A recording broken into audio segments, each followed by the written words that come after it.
ওমরের পড়ার রুটিন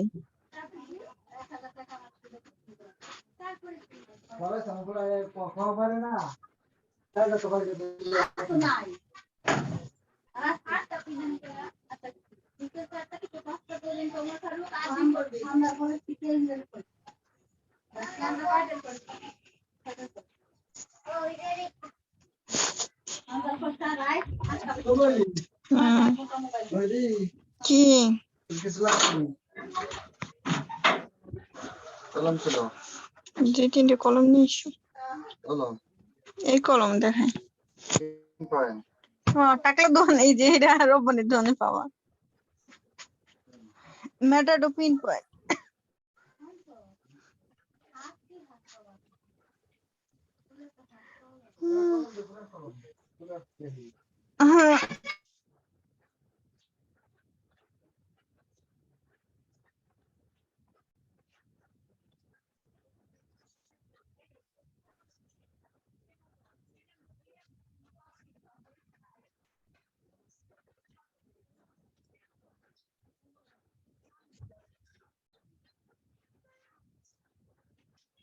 সমস্যা নেই, তোমরা খেয়াল করলেই হবে। যাই হোক, ইনফিনিটিভ, জিরান এবং পার্টিসিপল যদি ক্লাসটা আমি আগেও করাইছিলাম, তবে এখানে তোমরা খেয়াল করো এই ইনফিনিটিভ এটা হচ্ছে নাউন, লিখে নাও। এই যে জিরান যেটা এটা হচ্ছে নাউন, আর এই পার্টিসিপল বলতে আমরা যেটা কি বুঝাই সেটা হচ্ছে অ্যাডজেক্টিভ। এই জিনিসটা আগে মাথার ভিতরে খুব সুন্দর করে ঢুকাই না। তার মানে ইনফিনিটিভটাকে আমরা কি বলবো? নাউন বলবো। জিরানটা কি? নাউন, কিন্তু পার্টিসিপলটা হচ্ছে আমাদের অ্যাডজেক্টিভ। এখন ঝামেলা যেটা হয় সেটা হচ্ছে ইনফিনিটিভ এবং জিরানটা কি জন্য নাউন? আমরা যখন নাউনের সংজ্ঞা পড়ছিলাম তখন দেখছিলাম কোন ব্যক্তি, বস্তু, স্থান এবং ক্রিয়ার নামকে নাউন বলে। সেই যে ক্রিয়ার নাম যে অংশটা আমি বলছিলাম, এই ক্রিয়ার নাম বলতে গেলে এই ইনফিনিটিভ এবং জিরান এই দুটো বিষয় আসছে, ইনফিনিটিভ অথবা জিরান। এটা বুঝতে পারছো? তার মানে হচ্ছে নাউনের সঙ্গে আমরা কি বলছিলাম?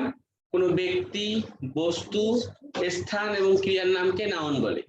ব্যক্তি উদাহরণ রহিম, তাই না? বস্তু ফুটবল, স্থান যেমন ঢাকা, আর ক্রিয়ার নাম মানে কোন একটা কাজের নাম। এই ক্রিয়ার নাম বলতে গেলে আমাদের আসে হচ্ছে ইনফিনিটিভ আর হচ্ছে জিরান।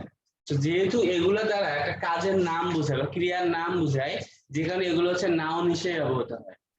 তার মানে ইনফিনিটিভ এবং জিরান একটি সেন্টেন্সে নাউন হিসেবে ব্যবহৃত হবে, অর্থাৎ নাউন যেসব জায়গায় বসতে পারে ইনফিনিটিভ এবং জিরান সেসব জায়গাতেই বসতে পারে। কোশ্চেন হলো নাউন কোন কোন জায়গায় বসে? আগের ক্লাসগুলোতে আমরা সেগুলো আলোচনা করছিলাম, তাই না? কোথায় কোথায় বসে? এটা কোনো অ্যানসার হলো না। আমরা এর আগে বলছিলাম, তারপর আমি অল্প করে লিখে দিই। একটি সেন্টেন্সের সাবজেক্ট হিসেবে নাউন বসে, তাই না? হ্যাঁ, তার মানে সাবজেক্ট হিসেবে আমরা নাউন বসাতে পারি, যে কারণে আমরা বলতে পারি ইনফিনিটিভ এবং জিরানটা সাবজেক্টের জায়গায় বসতে পারে। বুঝতে পারছো? নাম্বার 2 দেখো, একটা সেন্টেন্সের অবজেক্ট হিসেবে বসতে পারে। অবজেক্ট কোথায় বসে? ভার্বের পরে, তাই না? সাবজেক্ট এবং অবজেক্টের পার্থক্য আমরা কিভাবে পাই? যদি আমরা ভার্বকে কে কিংবা কারা দিয়ে কোশ্চেন করি তাহলে আমরা সাবজেক্টকে পাবো, আর যদি ভার্বকে আমরা কি কিংবা কাকে দিয়ে প্রশ্ন করি তাহলে আমরা অবজেক্টকে পাবো, তাই না? কারণ ভার্বের আগে বসে সাবজেক্ট আর ভার্বের পরে বসে হচ্ছে অবজেক্ট। তাহলে সাবজেক্ট হিসেবে নাউন বসতে পারে, অবজেক্ট হিসেবেও নাউন বসতে পারে। যেটা আমরা বলতে পারি নাউন যেহেতু সাবজেক্ট কিংবা অবজেক্ট হয়, তার মানে ইনফিনিটিভ এবং জিরানটাও সাবজেক্ট কিংবা অবজেক্ট হতে পারে। তারপরে দেখো নাম্বার 3 তে আছে হচ্ছে প্রিপজিশনাল অবজেক্ট। প্রিপজিশনাল অবজেক্ট, তো প্রিপজিশনের পরেও যেটা বসে সেটা হচ্ছে নাউন হয়, অর্থাৎ কোন নাউন হয়? আমরা এখানে বলতেছি কি নাউন, কারণ প্রিপজিশনের পরেও কি বসে? হেড ওয়ার্ডটা অলওয়েজ কি হবে? নাউন হবে। যেহেতু নাউন বসতে পারে তার মানে ইনফিনিটিভ জিরানও বসতে পারে। তবে খেয়াল রাখতে হবে প্রিপজিশনের পরে ইনফিনিটিভ বসে না, শুধুমাত্র জিরান বসে। মানে বিষয়টা এরকম, প্রিপজিশন এরপরে কি বসে, নাউন হয়। যদি একাধিক ওয়ার্ড হয় তাহলে হেড ওয়ার্ডটা অলওয়েজ নাউন হবে, মূল ওয়ার্ডটা নাউন হবে, ঠিক আছে। আর যদি এই প্রিপজিশনের পরে নাউন না থাকে, ভার্ব থাকে, তো এর সঙ্গে আমরা আইএনজি যোগ করে নাউন করব, অর্থাৎ জিরান করব। সেই ভার্বের সঙ্গে যে আইএনজি যোগ করলাম, এটাই মূলত হয়ে গেল কি, জিরান। তার মানে প্রিপজিশনের পরে ইনফিনিটিভ বসে না, কি বসে, জিরান বসে। তার মানে প্রিপজিশনের পরে যদি ভার্ব দেওয়া থাকে তার আমরা তার সঙ্গে কি যোগ করব, আইএনজি যোগ করব। কেন যোগ করব, কারণ ভার্বের সঙ্গে আইএনজি যোগ করলে সে জিরান হয়, নাউন হয়। সো আমরা জানি প্রিপজিশনের পরে অলওয়েজ নাউনই ইউজ করতে হয়, ঠিক আছে। আচ্ছা, মিশিয়ে দিলাম। তারপরে প্রিপজিশনাল অবজেক্ট আর কি আছে বলো দেখি।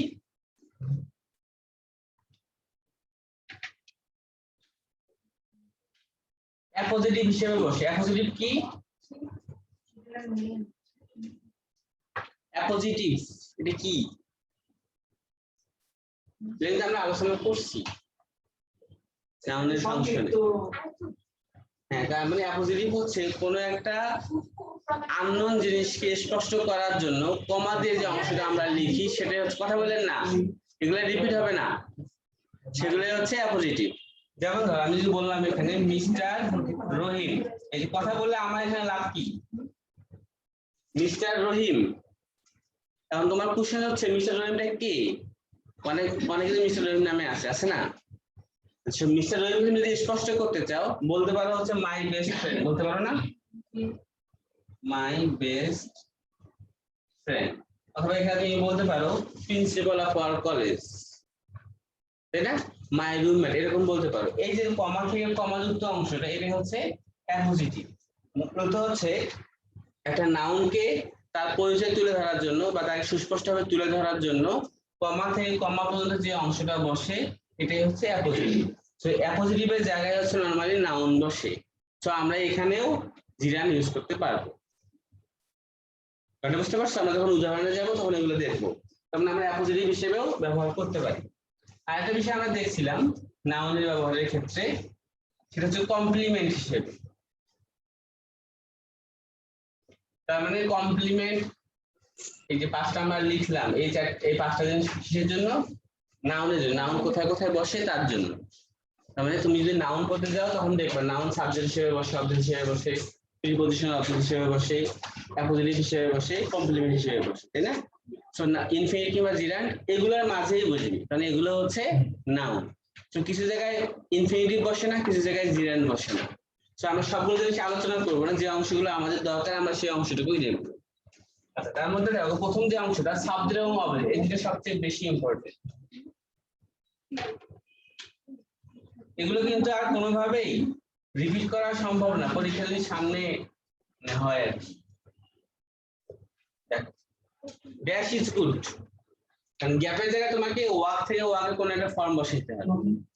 এখন কি হবে সেটা আমরা জানি, এটা খুব মুখস্থ একটা বিষয়, রুলস না জানলে আমাদের অটো চলে আসে। তবে এখানে ভার্ব কি, মেইন ভার্বটা কি, ওয়াক না ইজ? ইজ। কারণ হচ্ছে যদি আমরা ওয়াক থেকে ভার্ব বলতে আমাদের সাবজেক্ট লাগতো, এর আগে সাবজেক্টে কোনো ভার্ব নাই, আছে? সাবজেক্ট ছাড়া কোনো সেন্টেন্স হবে না। তা বুঝতে পারছি ইজটা হচ্ছে আমাদের ভার্ব, এবং ভার্বের আগে জায়গাটা কার, সাবজেক্ট। সাবজেক্টের জায়গায় বসে হচ্ছে নাউন কিংবা প্রোনাউন, তাই না। আমরা একটু আগে দেখলাম যে নাউন সাবজেক্ট হিসেবে বসে। সো ওয়াক তো এখানে ভার্ব, আমরা কি করবো এখন, ওয়াকটাকে নাউনে কনভার্ট করে নেব। তো এই যে ভার্ব থেকে নাউনে কনভার্ট করব, এটাই হচ্ছে ইনফিনিটিভ কিংবা জিরান্ড। সো ভার্ব থেকে নাউনে কনভার্ট করার ওয়ে হচ্ছে দুইটা। নাম্বার ওয়ান হচ্ছে ইনফিনিটিভ, আর একটা হচ্ছে জিরান্ড। সো ইনফিনিটিভ মানে হচ্ছে টু প্লাস ভার্বের বেস ফর্ম, মানে টু প্লাস ভার্বের বেস ফর্মটা হচ্ছে ইনফিনিটিভ। আর জিরান্ড কোনটা, ভার্বের সঙ্গে যখন আমরা আইএনজি যোগ করি তখন সেটা হয়ে যায় হচ্ছে জিরান্ড। আজকে টপিকটা অনেক জটিল একটা টপিক, গ্রামারে এই টপিকে প্রবলেম নাই এরকম স্টুডেন্ট পাওয়া খুবই কঠিন। শুধু তোমাদের ক্ষেত্রে না, যারা ইংলিশ খুব ভালো পারে তাদের ক্ষেত্রে এটা সমস্যা। তার মানে বিষয়টা হচ্ছে ভার্ব থেকে নাউন গুলো আমরা দুইটা উপায়, একটা ইনফিনিটিভ করে আর একটা জিরান্ড করে। তার মানে ভার্ব আর তখন ভার্ব থাকবে না, কি হবে, নাউন হবে, কিন্তু অর্থ দিয়ে ভার্বের কাজও করবে আবার নাউনের কাজও করবে। তার মানে যদি কোশ্চেন করা হয় যে ইনফিনিটিভ এবং জিরান্ড কার কার কাজ করে, এটা ভার্বেরও কাজ করবে আবার নাউনেরও কাজ করবে। তো ইনফিনিটিভ আমরা কখন করবো আর জিরান্ড কখন করবো সেটা একটা বিষয় না, দুটোই আমরা ইউজ করতে পারবো। দেখো যখন আমরা সাবজেক্টের জায়গায় ইউজ করবো তখন ইনফিনিটিভ এবং জিরান্ড দুটোই ইউজ করতে পারবো, এক্ষেত্রে কোনো পার্থক্য নাই। সাবজেক্টের ক্ষেত্রে আমরা চোখ বন্ধ করে দুইটাই ইউজ করব, কিন্তু অপশনের দুইটা কারেক্ট অপশন হিসেবে থাকবে না, ঠিক আছে? তার মানে যেটা কারেক্ট অপশন হিসেবে থাকবে আমরা সেটাই অ্যান্সার করব, হয় টু প্লাস ভার্বের বেস ফর্ম অথবা ভার্বের সঙ্গে আইএনজি কি হিসেবে, নাউন হিসেবে সাবজেক্টের জায়গায়। তার মানে আমরা এখানে কি ইউজ করব, টু ওয়াক, এটা হতে পারে। আবার তুমি যদি বলো না আমি এটা করবো না, আমি ওয়াকিং করব, এটাও হতে পারে। তার মানে টু ওয়াক কিংবা ওয়াকিং এটা একসঙ্গে ভার্বেরও কাজ করতেছে আবার নাউনেরও কাজ করতেছে, কিন্তু বসছে কোথায়, সাবজেক্টের জায়গায়।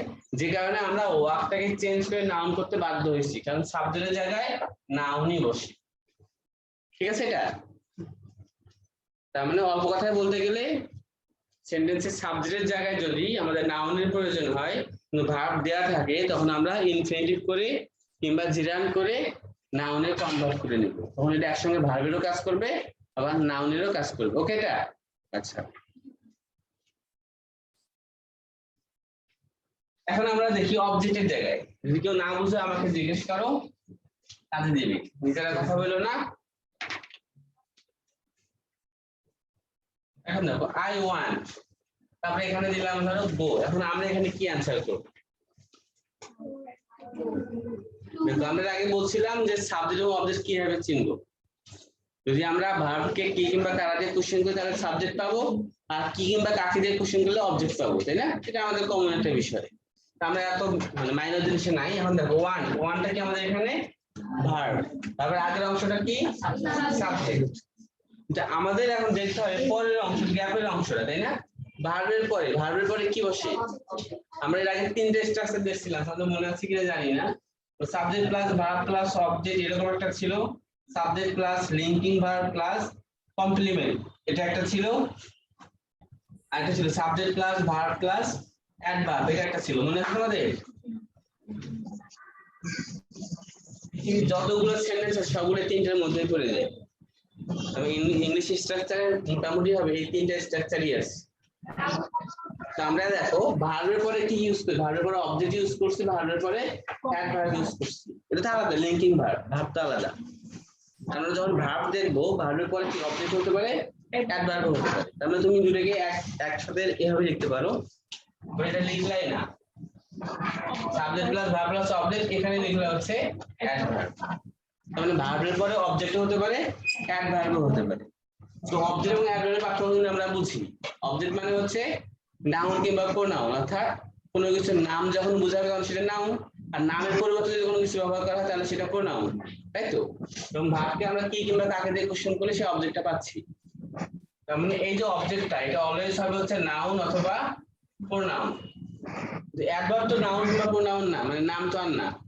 এটা কি, এটা ভার্বকে কোয়ালিফাই করে, অর্থাৎ ক্রিয়া বিশেষণ, যেটা ক্রিয়াকে বিশেষায়িত করে। শুধু ক্রিয়াকেই করে না, অন্য অ্যাডজেক্টিভ করতে পারে, অ্যাডভার্বকেও করতে পারে। তার মানে ভার্বের সঙ্গে রিলেটেড হচ্ছে অ্যাডভার্ব, ঠিক আছে? কারণ এই দুটো কিন্তু কোনোভাবেই এক নয়। এখন তুমি দেখবা যে এটা দ্বারা কোনো কিছু নাম বোঝাচ্ছে কিনা।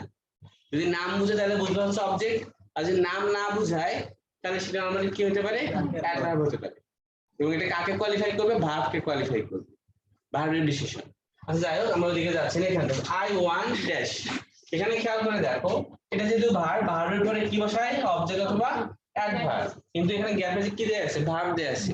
ভার্ব থেকে ডিরেক্টলি অ্যাডভার্ব করা যায় না, ভার্ব থেকে নাউন করা যায়। আমরা একটু আগে দেখছিলাম দুইটা উপায়, একটা ইনফিনিটিভ একটা হচ্ছে জিরান্ড। তো আমরা এখানে কি গোয়িং করব না টু গো করব? টু গোয়িং হবে না। হ্যাঁ, আমরা কিন্তু এটা মুখস্থ আই ওয়ান্ট বললে টু গোটা চলে আসে। বিষয়টা হচ্ছে অবজেক্টের ক্ষেত্রে কখনোই ইনফিনিটিভ এবং জিরান্ড একসঙ্গে বসে না, যে কোনো একটা বসে। সাবজেক্টের ক্ষেত্রে তুমি চাইলে দুইটা ইউজ করতে পারো, বুঝতে পারছো? তার মানে সাবজেক্টের ক্ষেত্রে ইনফিনিটিভ কিংবা জিরান্ড দুইটা ইউজ করা যায়, কিন্তু অবজেক্টের ক্ষেত্রে আমাদের যে কোনো একটা ব্যবহার করতে হয়। পরীক্ষায় এই দুটো জিনিস থেকে একটা কোশ্চেন আসবেই, যে কখন ইনফিনিটিভ বলবে আর কখন জিরান্ড বলবে। এখানে টেন্স বিষয় না, টেন্সের সঙ্গে এটাতে কোনো রকম অপশন নেই। আমি বলতেছি রাইট নাউন ভার্ব তো যদি প্রেজেন্ট টেন্স থাকে না, তো পাস্ট টেন্স করা থাকে। তো সেটার ক্ষেত্রে কি মানে এটা কি একই থাকবে? এগুলো হচ্ছে নন ফাইনাইট ভার্ব, এগুলো কোনো পরিবর্তন হয় না। তুমি যদি পাস্টে যাও এখানে পরিবর্তন হবে। Tense I wanted to go, তাই না? হ্যাঁ, ওয়ানটাতে কোনো রকম পরিবর্তন হলেও এটার উপর কোনো ইফেক্ট পড়বে না, বুঝতে পারছো? যেমন আমরা একটু পরে সেটা আলোচনা করবো। আই ওয়ান্ট টু গো, এখানে কিন্তু আর গোয়িং হবে না, কারণ এখানে জিরান বসার কোনো সুযোগ নেই। তো অল্প কথায় কখন আমরা ইনফিনিটিভ ইউজ করবো, কখন জিরান ইউজ করবো, সেটার জন্য বলতে পারো যখন পারপাস অর্থাৎ উদ্দেশ্য বুঝাবে তখন ইনফিনিটিভ ইউজ করবা। উদ্দেশ্য তখন হবে কি ইনফিনিটিভ, আর যদি উদ্দেশ্য না বুঝায় তখন হচ্ছে জিরান। এটা হচ্ছে অল্প কথায়। কিন্তু সাবজেক্টের ক্ষেত্রে তুমি চাইলে দুইটা ইউজ করতে পারো।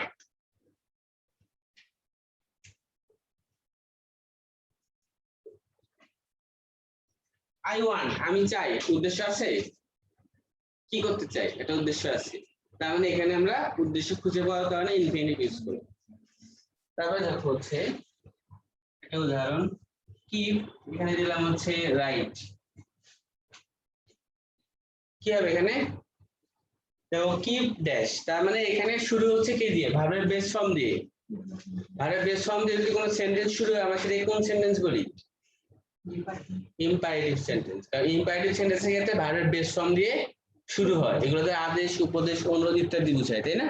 এবং এখানে সাবজেক্টের উল্লেখ থাকে না, তার মানে সাবজেক্ট নাই এমনটা বলার সুযোগ নাই। এখানে সাবজেক্টটা কি হবে? উজ্জ্ব আছে, সেটা হচ্ছে ইউ। আদেশ, উপদেশ, অনুরোধ এই বিষয়গুলো করার জন্য সামনে যে থাকে তাকেই করা হয়, তাই না? আর সামনে যে থাকে মানে দ্বিতীয় পক্ষ বলতেই আমরা ইউকে বুঝাই। সো ইম্পারেটিভ সেন্টেন্সের ক্ষেত্রে সাবজেক্টটা কি থাকে? উজ্জ্ব থাকে, এবং সেটা অলওয়েজ কি হয়? ইউই হয়, ঠিক আছে? তার মানে ইউ কিপ ড্যাশ, এটাকে আমরা বলি কিপ ড্যাশ। এখন দেখো কিপটা কি ভার্ব না? কারণ সাবজেক্ট এখানে উজ্জ্ব, এটা যদি ভার্ব হয় তাহলে ভার্বের পরে দেখো ভার্ব দেওয়া আছে, তাই না? আর তো ভার্বের দরকার নাই, মানে একটা সেন্টেন্সে একটা মেইন সাবজেক্টের সঙ্গে একটা মেইন ভার্বই হয়। যখন ক্লোজ করব তখন দেখবো দুইটা সাবজেক্ট হলে দুইটা ভার্ব, আর একটা সাবজেক্ট হলে একটা ভার্ব। তার মানে এখানে যেহেতু আমাদের একটাই সাবজেক্ট একটাই ভার্ব, তো এখানে আর আমাদের ভার্বের দরকার নাই। তো আমরা কি করব, এটাকে ভার্ব থেকে নাউনে কনভার্ট করব, ইনফিনিটিভ কিংবা জিরান। সো যেহেতু এটা জায়গাটা অবজেক্টিভ মানে ভার্বের পরে, সুতরাং আমরা দুইটা ইউজ করতে পারবো না। আমাকে দেখতে হবে এটা দ্বারা উদ্দেশ্য বোঝাচ্ছে কিনা। যদি উদ্দেশ্য বোঝাতে ইউজ করবো ইনফিনিটিভ, আর যদি উদ্দেশ্য না বোঝে তাহলে ইউজ করবো হচ্ছে জিরান। দেখো কিপ ড্যাশ মানে রাইটিং, মানে লিখতে থাকো, একটা কাজ শুরু করছো সেটা চালাইতেই থাকো। এটা কি তোমাকে উদ্দেশ্য এই জন্য বলা হচ্ছে না উদ্দেশ্য ছাড়া বলা হচ্ছে? উদ্দেশ্য ছাড়া বলা হচ্ছে, কারণ আমি কিন্তু বলিনি যে কি কারণে তোমাকে লিখতে থাকার কথা বললাম। তার মানে এখানে উদ্দেশ্য কথাটা উল্লেখ নাই, যেখানে আমরা কি ইউজ করবো? রাইটিং।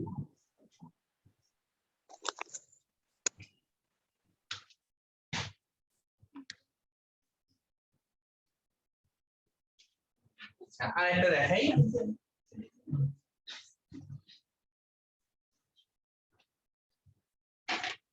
ধরো বললাম হচ্ছে আই ফিনিশ রাইট, কি হবে এখানে?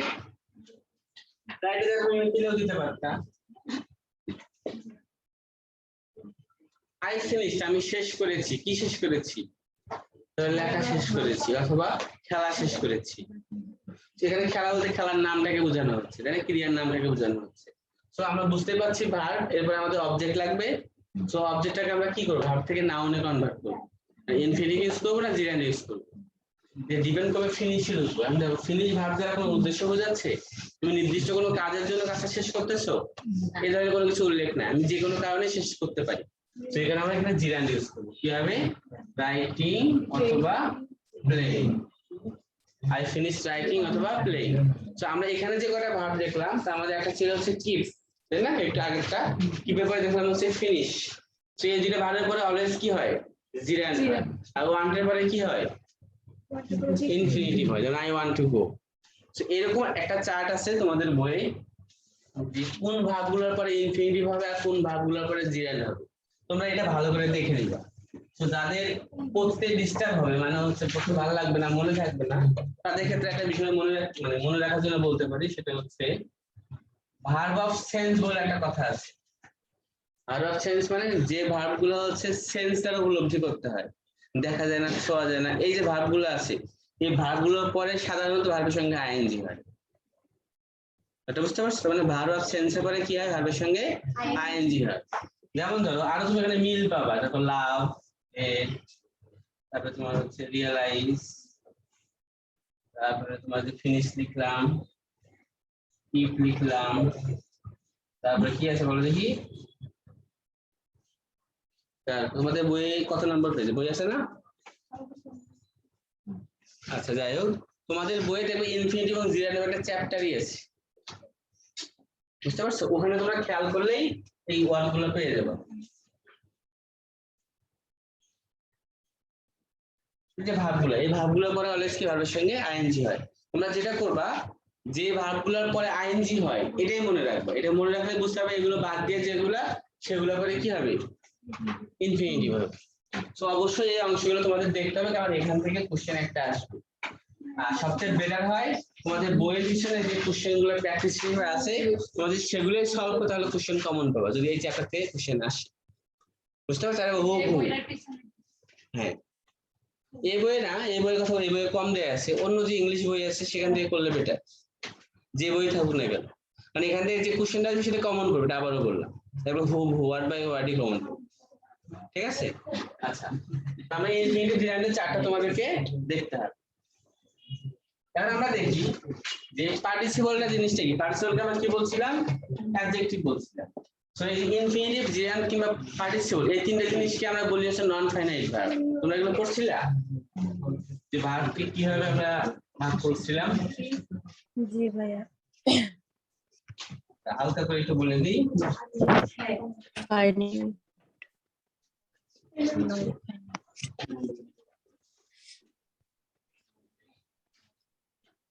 আবার ভাবকে নরমালি আমরা দুই ভাগে ভাগ করছিলাম, ফাইনাইট ভার্ব আর একটা হচ্ছে নন ফাইনাইট। সেই ফাইনাইট ভার্বের সংজ্ঞাটা আমরা কি বলছিলাম?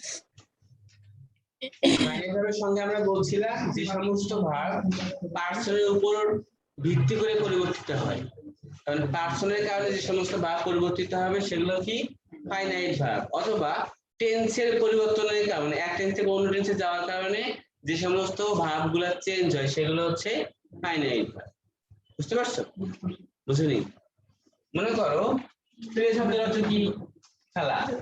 তুমি যেখানে আই দিতা তাহলে কি হতো? I play. তুমি যেখানে হি দিতা তাহলে কি হতো? হি। চেঞ্জ করো, হি প্লেস। এই যুক্ত হলো কেন? এই পার্সনের পরিবর্তনের কারণে, তাই না? আর তুমি টেন্স চেঞ্জ করো, আই প্লে, আমি খেলি, এখন বর্তমান, আমি খেলেছিলাম অতীতে, তাহলে কি হবে? I play. এইখানে তুমি পার্থক্যটা খেয়াল করো, তুমি যখন টেন্স পরিবর্তন করলা তখন ভার্বটা কি হয়ে গেল? চেঞ্জ হয়ে গেল। আবার যখন তুমি একই টেন্সে থাকলা, পার্সন চেঞ্জ করলা, তখন কি হলো? চেঞ্জ হয়ে গেল। যে সমস্ত ভার্ব পার্সনের ভিন্নতার কারণে পরিবর্তিত হয় অথবা টেন্সের ভিন্নতার কারণে পরিবর্তিত হয় তাদেরকে বলা হয় হচ্ছে ফাইনাইট ভার্ব। বুঝতে পারছো? যেমন আয়ের জন্য হচ্ছে প্লে, হির জন্য প্লেস, এই যে যুক্ত করলাম, চেঞ্জ হচ্ছে না? তাহলে চেঞ্জ হওয়ার কারণে আমরা কি বললাম? কি? Finite verb. আবার দেখো প্লে থেকে বললাম এখানে প্লে, যদি আমরা ফিউচারে যাইতাম আই উইল প্লে বা আই শ্যাল প্লে, যেটাই বলো, তো এখানে কি পরিবর্তন হচ্ছে না? সো পার্সনের পরিবর্তনের কারণে অথবা টেন্সের পরিবর্তনের কারণে যদি কোনো ভার্ব পরিবর্তিত হয় তাহলে সেটা হচ্ছে ফাইনাইট ভার্ব। তার মানে ফাইনাইট ভার্বের সংজ্ঞায় দুইটা জিনিস, একটা পার্সন পরিবর্তন আর একটা হচ্ছে টেন্স পরিবর্তন, ঠিক আছে? এখন দেখো নন ফাইনাইট ভার্ব, এটা কখনো পার্সনের জন্য পরিবর্তন হবে না, টেন্সের পরিবর্তনের জন্য পরিবর্তন হবে না।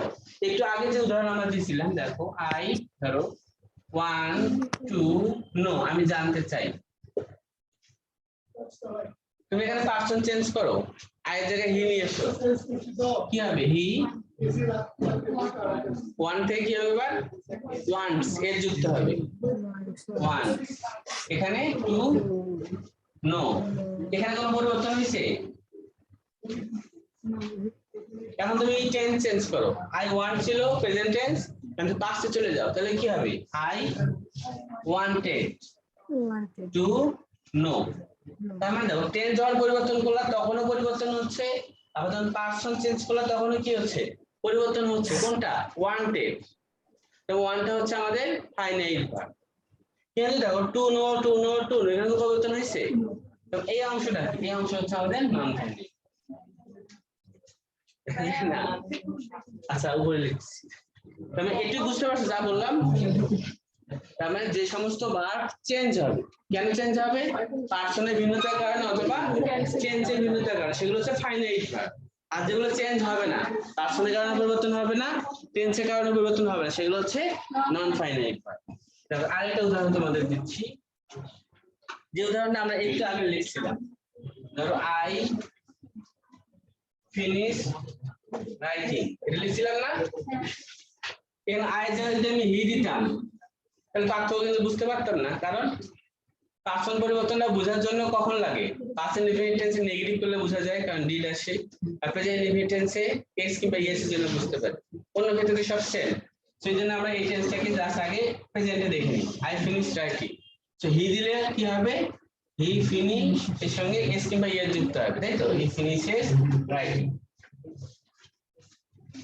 আমাদের যদি এটাকে ফিউচারে যায় তাহলে কি হবে? He will finish writing. আগের ক্ষেত্রে সেম বিষয়, দেখো ফিনিশ থেকে কি হয়েছে? এস কিংবা ইয়েস যুক্ত হচ্ছে, কেন? এই হিটার জন্য। তো পার্সনের কারণে ফিনিশটা পরিবর্তন হচ্ছে। আবার এখানে দেখো উইল ফিনিশ, টেন্সের কারণেও এর রূপ পরিবর্তন হচ্ছে। তার মানে ফিনিশটা হচ্ছে আমাদের ফাইনাইট ভার্ব। বাট দেখো রাইটিং এখানে কোনো পরিবর্তন আছে নাই, তবে এটা হচ্ছে নন ফাইনাইট ভার্ব। সো আমরা নন ফাইনাইট ভার্বের মধ্যে তিনটা জিনিস পাই, ইনফিনিটিভ, জিরান্ড এবং পার্টিসিপল। তবে নন ফাইনাইট ভার্বের কয়টা প্রকার আছে? তিনটা। নাম্বার 1 হচ্ছে ইনফিনিটিভ, নাম্বার 2 হচ্ছে জিরান্ড, সামনের লোক ব্যাপারে হবে দেখি না ব্যাপারে হবে এখন চাপো কি এটা চিনি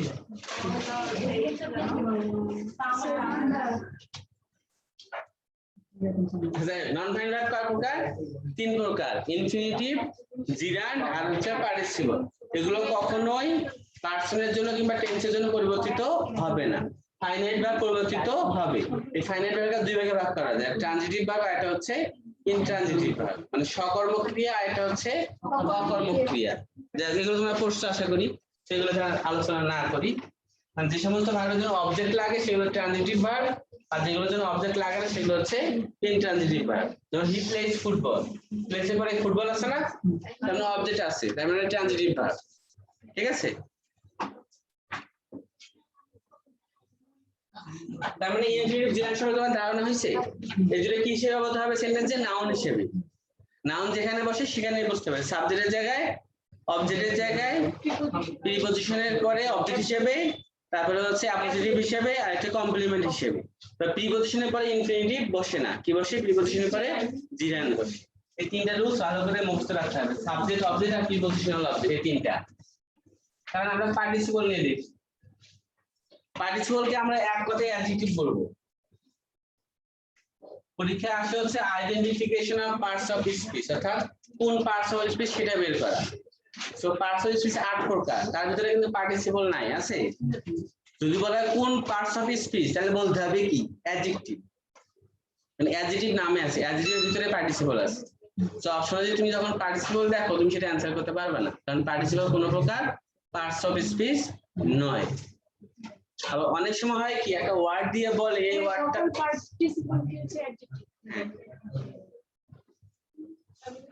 মানে ব্যাপারটা বুঝতে পারছো যারা কথা বলতেছো? ম্যাডাম বইটা পরে করতে পারবো আশা করি, বাসায় গিয়ে সারাক্ষণ করতে পারবো। হ্যাঁ, মাস্টার বইটা খুবই ভালো বই, ফলো করতে পারে নির্দ্বিধায়। যাই হোক, পার্টিসিপল, তার মানে পার্টিসিপলকে আমরা কি বলবো? এক কথায় অ্যাডজেক্টিভ বলবো। তার মানে এটা হচ্ছে এক ধরনের পার্টস অফ স্পিচ। কোনটা? অ্যাডজেক্টিভ, পার্টিসিপল কিন্তু নয়। সো কোন পার্টস অফ স্পিচ বললে অ্যানসার হবে হচ্ছে অ্যাডজেক্টিভ। কিন্তু যদি কিছু না বলা থাকে কোন পার্টস অফ স্পিচ, শুধু বলা হয় এটা কি পার্টিসিপল না অ্যাডজেক্টিভ, তখন আমরা কি করব? মনে করো অপশনে দেওয়া আছে এ তে হচ্ছে পার্টিসিপল, বি তে দেওয়া আছে হচ্ছে অ্যাডজেক্টিভ। এটা সবচেয়ে বেশিবার ঝামেলায় পড়তে হয় এই ধরনের কোশ্চেন নিয়ে। তো এ তে দেওয়া আছে পার্টিসিপল, বি তে দেওয়া আছে অ্যাডজেক্টিভ। হ্যাঁ, ওটা অ্যানসার পার্টিসিপলই, কিন্তু আমরা এটা একজন অ্যাডজেক্টিভ, তাহলে এটাও অ্যানসার এটাও অ্যানসার, তাই তো? সেক্ষেত্রে আমরা কোনটা অ্যানসার করব? এখন বিষয়টা হচ্ছে মনে রাখতে হবে এই কোশ্চেনটা আসছে হচ্ছে পার্টস অফ স্পিচ নির্ণয় করা থেকে। সো পার্টস অফ স্পিচ নির্ণয় করার ক্ষেত্রে পার্টিসিপল বলে কিছু নাই, আছে?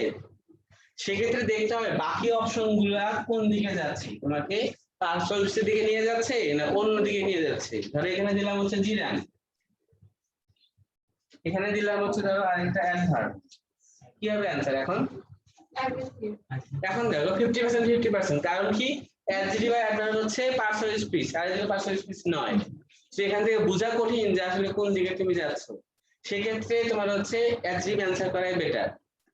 আর তুমি যদি দেখো যে এখানে শুধুমাত্র একটাই অ্যাডজেক্টিভ, তো পার্টিসিপাল অ্যাডজেক্টিভ জিরান আর এখানে দিলাম ধরো ইনফিনিটিভ, তখন কোনটা অ্যানসার করবা?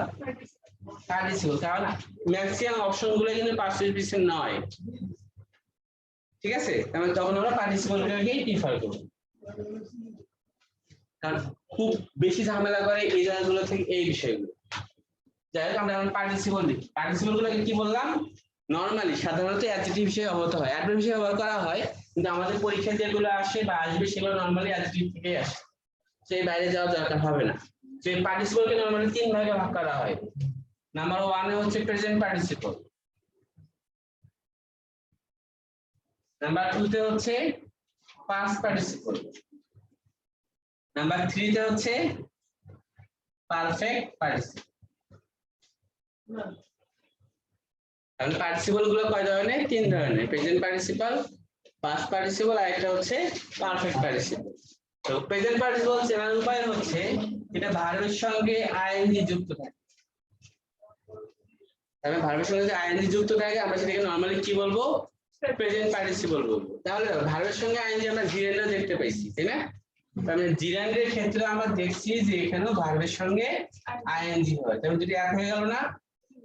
এই দুটো এক হয়ে যাওয়ার কারণে এই অংশ থেকে সবচেয়ে বেশিরভাগ কোশ্চেন আসছে কোনটা জিরান আর কোনটা প্রেজেন্ট পার্টিসিপল, এটাই বের করতে হবে। মেজর যে পার্থক্যটা সেটা হচ্ছে জিরান আমরা দেখছিলাম কি নাউন, জিরান সমান সমান নাউন, আর পার্টিসিপল সমান সমান অ্যাডজেক্টিভ। তাহলে প্রেজেন্ট পার্টিসিপল সমান সমান অ্যাডজেক্টিভ হবে, তার মানে একটা হচ্ছে নাউন আর একটা হচ্ছে অ্যাডজেক্টিভ। আইএনজি ঠিক আছে, আইএনজি কিন্তু দুই জায়গাতেই সেম। তার মানে আইএনজি যুক্ত ওয়ার্ড যদি অ্যাডজেক্টিভের কাজ করে তখন আমরা সেটা বলবো হচ্ছে প্রেজেন্ট পার্টিসিপল, আর আইএনজি যুক্ত অংশ যদি নাউনের কাজ করে তখন আমরা সেটাকে বলবো হচ্ছে জিরান। অল্প কথায় এতটুকু মনে রাখতে যদি পারো তাহলে সহজ লাগবে। তার মানে আইএনজি যুক্ত অংশ যদি নাউনের কাজ করে, নাউনের জায়গায় বসে, তাহলে সেটা হচ্ছে জিরান। আর আইএনজি যুক্ত অংশ যদি অ্যাডজেক্টিভের জায়গায় বসে তাহলে সেটা হচ্ছে প্রেজেন্ট পার্টিসিপল। বাকি দুটো আমরা এমনিতেই চিনতে পারবো, এখানে কোনো রকম ঝামেলা বাঁধবে না। কারণ পাস্ট পার্টিসিপল মানে হচ্ছে ভার্বের 3 নাম্বার ফর্মটা, ভার্বের present form, past form, past participle form. So এই পাস্ট পার্টিসিপল বলতে 3 নাম্বার ফর্মটাকে বোঝানো হচ্ছে, যেমন প্লে থেকে প্লে, প্লেইড, প্লেইড। সো প্লেইডটা হচ্ছে পাস্ট পার্টিসিপলের উদাহরণ। গো থেকে গো, ওয়েন, গান, এটা হচ্ছে গানটা হচ্ছে পাস্ট পার্টিসিপলের উদাহরণ। বুঝতে পারছো? তো পাস্ট পার্টিসিপল নিয়ে আমাদের কোনো রকম ঝামেলা বাঁধে না, আমরা বুঝতে পারি যে ভার্বের 3 নাম্বার ফর্ম। সো এটা হচ্ছে পাস্ট পার্টিসিপল। পারফেক্ট পার্টিসিপল আর মাঝে মাঝে দেখি যে কিছু সেন্টেন্স আছে এরকম হ্যাভিং, আচ্ছা হ্যাভিং প্লাস ভার্বের পাস্ট পার্টিসিপল, অথবা হ্যাভিং বিন প্লাস ভার্বের past participle. So having plus past participle অথবা having been plus past participle সেগুলো হচ্ছে আমাদের পারফেক্ট পার্টিসিপল, ঠিক আছে? তো যদি পারফেক্ট পার্টিসিপল এমন কোনো কোশ্চেন আসেনি, সো এটা নিয়ে ভাবার কোনো কারণ নেই, জাস্ট বলার জন্য বলা। Having plus V3, having been plus V3 দুটোই হচ্ছে perfect participle. Having plus V3 হচ্ছে active structure are having been plus V3 হচ্ছে প্যাসিভ স্ট্রাকচার, ঠিক আছে? তার মানে আমরা উপরে দুটোই দেখি। হ্যাঁ,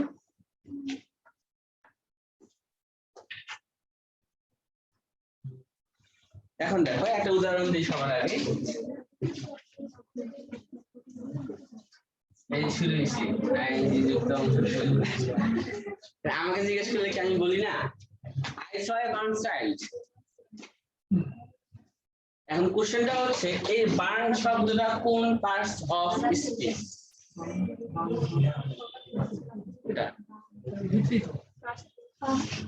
এটা এটা হচ্ছে পাস্ট পার্টিসিপল, তাই না? এবং দেখো এই বার্ন শব্দটা কাকে কোয়ালিফাই করতেছে? এটা যে অ্যাডজেক্টিভ। কেন, কিভাবে বুঝবো? কারণ চাইল্ডটা কেমন, কিভাবে পুড়ে গেছে, তার মানে এই বার্ন শব্দটা এই চাইল্ডকে কোয়ালিফাই, নাউন হচ্ছে চাইল্ড, তাই না? তো এটা হচ্ছে আমাদের অ্যাডজেক্টিভ। কি কারণে অ্যাডজেক্টিভ? এটা হচ্ছে ভার্বের পাস্ট পার্টিসিপল, তার মানে এটা হচ্ছে পিপি, পাস্ট পার্টিসিপল। তার মানে নাউনের আগে বসে নাউনকে কোয়ালিফাই করার জন্য এটা অ্যাডজেক্টিভ, আর আমরা জানি পাস্ট পার্টিসিপল গুলো অ্যাডজেক্টিভ হিসেবেই বসে, সেটা নিয়ে আমাদের কোনো রকম কনফিউশন নেই, অ্যাডজেক্টিভ। আচ্ছা, আমি যদি বলি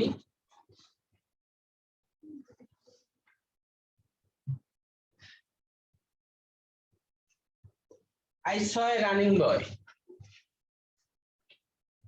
একই রকম সেন্টেন্স। দেখো শুধুমাত্র কোথায় ইউজ করলাম, চেঞ্জ করলাম। দেখো এখানে রানিং বয়, এখানে হচ্ছে বার্ন চাইল্ড, পাস্ট পার্টিসিপল, আর এটা হলো কি প্রেজেন্ট পার্টিসিপল। তার কারণ হচ্ছে তুমি এই রানিং দিয়ে কাকে বোঝাচ্ছ?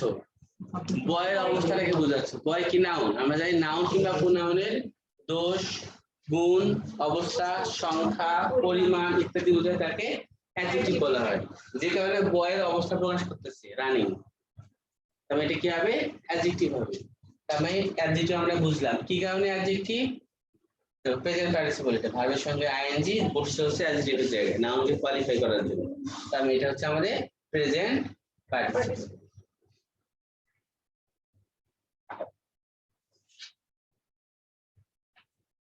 আমরা হচ্ছে পাস্ট পার্টিসিপল কে নিয়ে নয়, আমরা হচ্ছে প্রেজেন্ট পার্টিসিপল আর জিরান কে নিয়ে। কারণ পাস্ট পার্টিসিপল দেখে আমরা সহজেই বুঝতে পারি। Burn, burn, burn. তার মানে যখন আমি বললাম I saw A burn child, তার মানে যে শিশুটা পুড়ে গেছে সেই শিশুটাকে আমরা দেখেছি। বার্ন পাস্ট পার্টিসিপল, অলরেডি ঘটে গেছে। আর যখন আমরা আইএনজি যোগ করি তখন কি হয়? বিষয়টা চলমান আছে। আই স এ রানিং বয়, অর্থাৎ যে ছেলেটা দৌড়াচ্ছিল, দৌড়ানো অবস্থায় ছিল, তাকে আমরা দেখেছি। তার মানে প্রেজেন্ট পার্টিসিপল যখন বুঝে তখন বোঝা যাচ্ছে চলমান কিছু, আর যখন পাস্ট পার্টিসিপল বসে তখন এটা বোঝা যাচ্ছে কোনো একটা কিছু হয়ে গেছে, এরকম কিছু। তার মানে আমরা এই সম্পর্কটা হালকা ধারণা পেয়ে গেছি। তাহলে আমরা এই দুটো সম্পর্কে আরেকটু আলোচনা করি। দেখো জিরান আর হচ্ছে প্রেজেন্ট পার্টিসিপল, এর সঙ্গে কি আছে? আইএনজি আছে। বলেন এই কোনটা? He enjoys watching television, জিরান। কারণ এনজয় এর পরে আইএনজি বসে। তোমাকে বললাম না জিরান মুখস্থ করার জন্য যে কোন ওয়ার্ড গুলোর পরে হচ্ছে আইএনজি হয়। এনজয় ওইরকম একটা ওয়ার্ড যার পরে অলওয়েজ আইএনজি যুক্ত হয়। ফিনিশ, এনজয়, কিপ, ওই যে ওয়ার্ড গুলোর পরে যেগুলো আইএনজি যুক্ত হয় সবগুলো জিরান, সহজে মনে রাখতে পারবে। আর এখন আর যে আমি উদাহরণগুলো দেবো এগুলো চিন্তা করলে ওটা বুঝতে পারবে। তার মানে আইনযুক্ত অংশ যদি নাউনের কাজ করে তাহলে জিরান, আর আইনযুক্ত অংশ যদি প্রেজেন্ট পার্টিসিপলের কাজ করে তাহলে সেটা অ্যাডজেক্টিভ। আচ্ছা, এখন আমরা কয়েকটা উদাহরণ দিই। যারা কথা বলতেছেন তারা অবশ্যই পারেন। তার জন্য কে কথা বলতেছে? তারে না, মেয়ে কণ্ঠ শোনা যাচ্ছে। দাঁড়ান, বলেন। শাস্তি হচ্ছে এটা, অ্যান্সার করেন। ইন্টারেস্টিংটা কি?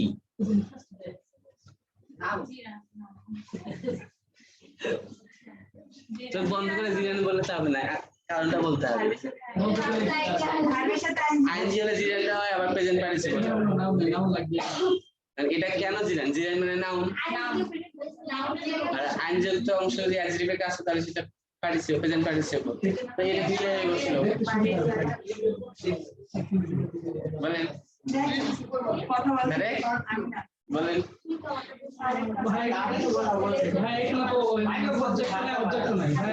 কথা বলে সেন্টেন্সটা বানানোর জন্য তো সাবজেক্ট অবজেক্ট লাগবে। তো আপনার জিরান দিও। যাক, আমরা এটা স্ট্রাকচার লিখছিলাম, এর মধ্যে স্ট্রাকচার লিখছিলাম, মনে আছে? এটা দেখো তো, লিঙ্কিং ভার্ব কোনগুলা? লিঙ্কিং ভার্ব হচ্ছে সেই সমস্ত ভার্ব যে ভার্বগুলো এই যে সাবজেক্ট এবং এরপরে যে অংশটা আছে কমপ্লিমেন্ট, এই দুইটার ভিতরে সম্পর্ক স্থাপন করে। অর্থাৎ যে ভার্বগুলোর পর আমরা ইকুয়াল টু ইউজ করতে পারি সেগুলো হচ্ছে লিঙ্কিং ভার্ব। সোজা কথা, মানে যেসব ভার্বগুলোতে আমরা সমান সমান ইউজ করব সেটাই হচ্ছে লিঙ্কিং ভার্ব। সাধারণত বি ভার্বগুলো যখন মেইন ভার্ব হয় তখন সেগুলো লিঙ্কিং ভার্ব হয়। যেমন আই অ্যাম এ স্টুডেন্ট, এই যে am এর পরিবর্তে আমরা ইকুয়াল টু চিহ্ন ইউজ করতে পারি। তাহলে আমটা হচ্ছে লিংকিং ভার্ব, বুঝতে পারছো কথায়? তারপরে ধরো she is a student, একই কথা I was a student, tense পরিবর্তন হচ্ছে কিন্তু আমরা ইকুয়াল টু চিহ্ন ইউজ করতে পারি। আবার ধরো বললাম the girl became happy, এখানে খেয়াল করো, এখানে তুমি ইকুয়াল টু চিহ্ন ইউজ করতে পারো, খেয়াল করো এগুলো কিন্তু বারবার আসবে না। সেই যে become, এটা লিংকিং ভার্ব, কারণ কি become শব্দটা আগে গার্ল এবং পরে হ্যাপির মধ্যে সম্পর্ক স্থাপন করে দিচ্ছে, তো এখানে তুমি ইকুয়াল টু চিহ্ন ইউজ করতে পারো, তার মানে এটা হচ্ছে লিংকিং ভার্ব। এরকম আরো লিংকিং ভার্ব আছে, এক কথা মনে রাখতে হবে যেগুলো করতে আমরা ইকুয়াল টু ইউজ করব সেগুলো হচ্ছে লিংকিং ভার্ব। লিংকিং ভার্বের পরে বসে হচ্ছে কমপ্লিমেন্ট। কমপ্লিমেন্ট শব্দের অর্থ হচ্ছে পরিপূরক, যেটা পরিপূর্ণ করে দেয়। যেমন ধরো আই অ্যাম, আমি হই, তোমার কোশ্চেন থেকে কি হও, অপূর্ণতা থেকে যায়, তাই না? যখন তুমি এই কমপ্লিমেন্টটা এসে বলে ফেললা তখন এটা কমপ্লিট হচ্ছে। আমরা জানি একটা সেন্টেন্স হওয়ার শর্ত হচ্ছে সাবজেক্ট থাকতে হবে আর ভার্ব থাকতে হবে। সাবজেক্ট হচ্ছে আই, অ্যামটা হচ্ছে ভার্ব। সাবজেক্ট ভার্ব থাকার পরও এটা কিন্তু কমপ্লিট নয়, ইনকমপ্লিট, তাই না? যে কারণে এটাকে বলা হয় হচ্ছে কমপ্লিমেন্ট, বুঝতে পারছো? তার কমপ্লিমেন্ট আই এর কমপ্লিমেন্ট, আর আই কে পরিপূর্ণ করে দিচ্ছে। অথবা ধরো এরকম উদাহরণ আমরা আগেও পড়ছিলাম, she বা এখানে লিখলাম হচ্ছে they made me, তাহলে লিখলাম এখানে ক্যাপ্টেন। যদি আমি এই ক্যাপ্টেনটা না লিখতাম তাহলে কি they made, তাহলে আমাকে বানালো, তুমি কোশ্চেন করতে কি বানাইলো, কোশ্চেন করতে না, তার মানে এটা ইনকমপ্লিট ছিল। যখন এই ক্যাপ্টেন বললাম তখন কি হলো, কমপ্লিট হলো। তাহলে এই ক্যাপ্টেনটা কাকে পরিপূর্ণ করে দিচ্ছে, এই মি কে, মি সমান সমান ক্যাপ্টেন। মিটা কি ভার্বের পর অবজেক্ট না, এটা হচ্ছে অবজেক্ট কমপ্লিমেন্ট, এটা অবজেক্টকে পরিপূর্ণ করে দিচ্ছে। আর এটাকে আমরা বলবো সাবজেক্ট কমপ্লিমেন্ট, কারণ এটা সাবজেক্টকে পরিপূর্ণ করে দিচ্ছে। এটা বুঝতে পারছো? কারণ কমপ্লিমেন্টের দুটো ধরন আছে, যেটা সাবজেক্টকে কমপ্লিট করে দেয় সেটা হচ্ছে সাবজেক্ট কমপ্লিমেন্ট, আর যেটা অবজেক্টকে কমপ্লিট করে দেয় সেটা হচ্ছে অবজেক্ট কমপ্লিমেন্ট। সেখানে দেখলাম মি কে পরিপূর্ণ করে দেওয়ার কারণে এটা হচ্ছে অবজেক্ট কমপ্লিমেন্ট, আর এই স্টুডেন্টটা কাকে কমপ্লিট করে দিচ্ছে, আই কে, এখানে হচ্ছে সাবজেক্ট কমপ্লিমেন্ট, আইটা এখানে সাবজেক্ট। যাই হোক, এখন কমপ্লিমেন্টে যদি একটা মাত্র ওয়ার্ড হয় তাহলে সেটা অ্যাডজেক্টিভ হয়। কমপ্লিমেন্টে যদি একটা ওয়ার্ড হয় তাহলে সেটা কি হবে, অ্যাডজেক্টিভ হবে। যেমন ধরো the girl becomes happy, become যে এখানে লিংকিং ভার্ব, তাহলে বুঝতে পারছি, কারণ গার্ল এবং হ্যাপি একই জিনিস। ইকুয়াল টু মানে কি, এটা এবং এটা একই হইতে হবে না, তার মানে the girlটাই হচ্ছে হ্যাপি, যেন লিংকিং ভার্ব, আর লিংকিং ভার্বের পরে কি বসে, কমপ্লিমেন্ট। তুমি যদি the girl becomes, কমপ্লিট হইতো, তোমার কোশ্চেন হইতো যে আসলে কি বিষয়টা, আর একটু ক্লিয়ার করেন, কারণ আমি হ্যাপি বলতাম। তার মানে এই হ্যাপিটা হচ্ছে the girl এর কমপ্লিমেন্ট, সাবজেক্ট কমপ্লিমেন্ট। তার মানে কমপ্লিমেন্টের জায়গায় কয়টা ওয়ার্ড এখানে, একটা। সো কমপ্লিমেন্টের জায়গায় যদি একটা ওয়ার্ড হয় তাহলে সেটা অ্যাডজেক্টিভ হয়, তার মানে এটা অ্যাডজেক্টিভ। তাহলে দেখো আমি যে উদাহরণটা লিখলাম, ইট ইজ ইন্টারেস্টিং, এটি বুঝতে পারছো যতটুকু বুঝে গেল? এখন দেখো এখানে subject plus linking verb plus complement, কমপ্লিমেন্টে একটা ওয়ার্ড হলে অ্যাডজেক্টিভ হয়। ইট ইজ ইন্টারেস্টিং, তুমি যদি এখানে সমান সমান ইউজ করো কোনো ভুল হবে না। ইটটা ইন্টারেস্টিং, ইন্টারেস্টিং কি ইট, মানে একটা এটার পরিপূরক, তার মানে এটা হচ্ছে আমাদের কমপ্লিমেন্ট। কার কমপ্লিমেন্ট, ইট এর কমপ্লিমেন্ট, মানে সাবজেক্ট কমপ্লিমেন্ট। তার মানে কমপ্লিমেন্ট যদি একটা মাত্র ওয়ার্ড হয় তাহলে সেটা আমরা কি বলি, অ্যাডজেক্টিভ, তাই তো? আচ্ছা, যেটা অ্যাডজেক্টিভ বলি, কি ধরনের অ্যাডজেক্টিভ, এটা হচ্ছে প্রেজেন্ট,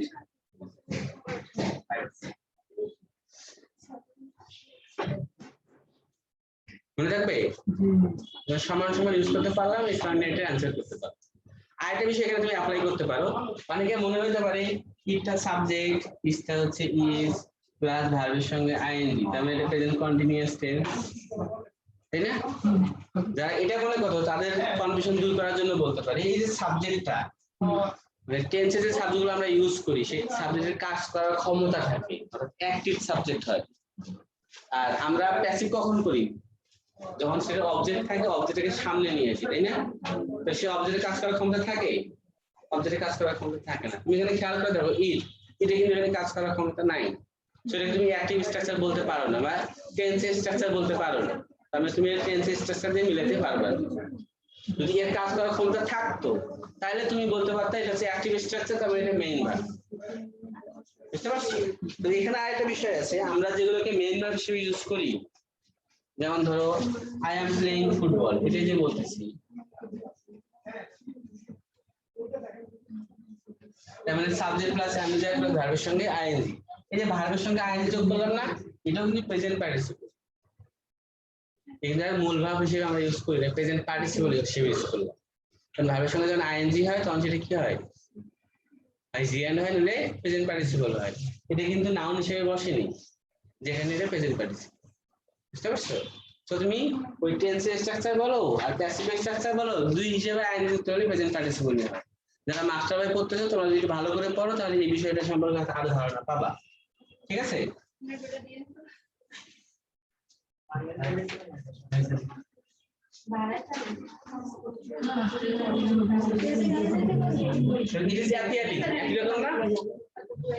দেখেন ম্যাডামরা, ইট ইজ অ্যাপিয়ারিং, সেম কথা, তাই না? আমরা সিচুয়েশন চিহ্ন ইউজ করতে পারি। আমরা এই দেখলে তো চিন্তা করব। হ্যাঁ, চিন্তা করতে পারো। দেখ, একটু চিন্তা তো করতেই হবে, কিছু করার নেই। দেখা তোমাদের জন্য প্র্যাকটিস, পরীক্ষা আসতে পারে এমন প্র্যাকটিস। সবচেয়ে বড় প্র্যাকটিস হচ্ছে যেটা নিয়ে একজন মানে একাধিক জন একাধিক অ্যান্সার দিচ্ছে। পরীক্ষায় মানে খুললেই দেখা যায় এটা আছে।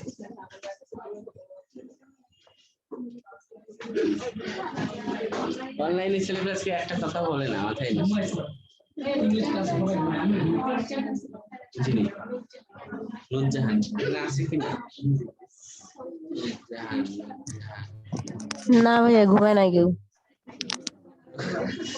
যে বলছে সে ঘুমায় ক্লাসে, কথা বলে বেশি। যাই হোক, তা কথা বোঝা যাচ্ছে তো না? মানে ক্লাস বুঝতে পারছো? হ্যাঁ জি ভাইয়া। আচ্ছা দেখো, আমি যে সেন্টেন্সটা লিখলাম, কি লিখছি দেখো, এই কোশ্চেনটা প্রত্যেকটা বইয়ে আছে এবং একাধিক বইয়ে একাধিক অ্যানসার আছে। A rolling stone gathers no moss, এখানে আন্ডারলাইন করা থাকে হচ্ছে এই রোলিং এর নিচে। এন্ড রোলিংটা কি বুঝতেই পারছি, ঝামেলাটা কোথায়? আর জিরানের প্রেজেন্ট পার্টিসিপল নাইন যুক্ত আছে, বাকি অপশনগুলো আমরা দেখার দরকার আছে? আছে, প্রেজেন্ট পার্টিসিপল হচ্ছে অ্যাডজেক্টিভ, জিরান হচ্ছে নাউন। এই অর্থে, তাই তো? তার মানে দেখো, এটাকে আমরা জিরান বলবো না প্রেজেন্ট পার্টিসিপল, আমরা আগে এটা শিখি। এটা কিভাবে বুঝবো?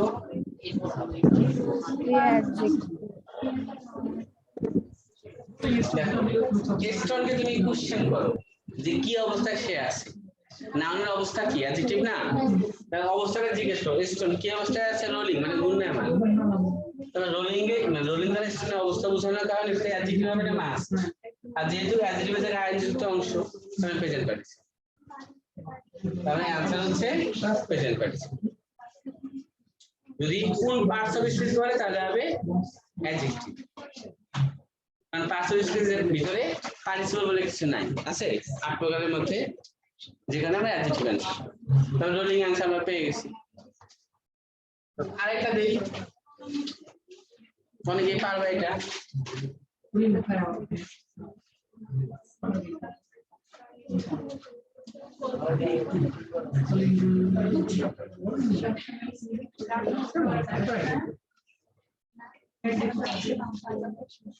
কি কথা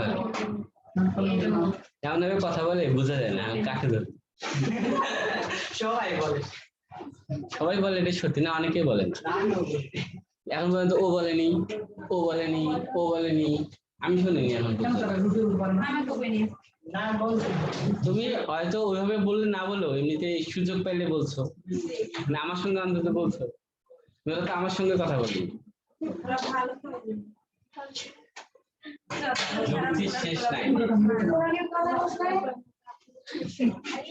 The calling bell is out of the door. এখানে খেয়াল করে দেখো কলিংটা কি হবে। কলিং বেল, তুমি কিন্তু এখানে বুঝতে পারছো বেলটা কি অবস্থায় আছে, কলিং মানে বেলটা বাজছে, তবে এটা কিন্তু অ্যাডজেক্টিভ এটা নাম, এটা বুঝছো। কিন্তু এরপরে একটা ঝামেলা জিনিস আছে, এটা এখন দিব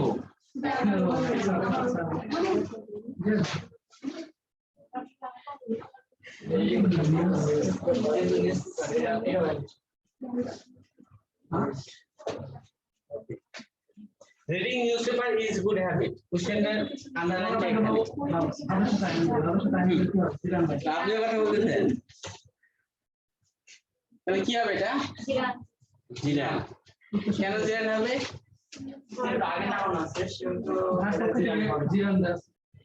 ইনফিনিটিভ, জিরান, পার্টিসিপল তিনটার পরে নাউন বসতে পারে। তো এটা কোনো মানে লজিক্যাল অ্যানসার হবে না। ভার্বের সঙ্গে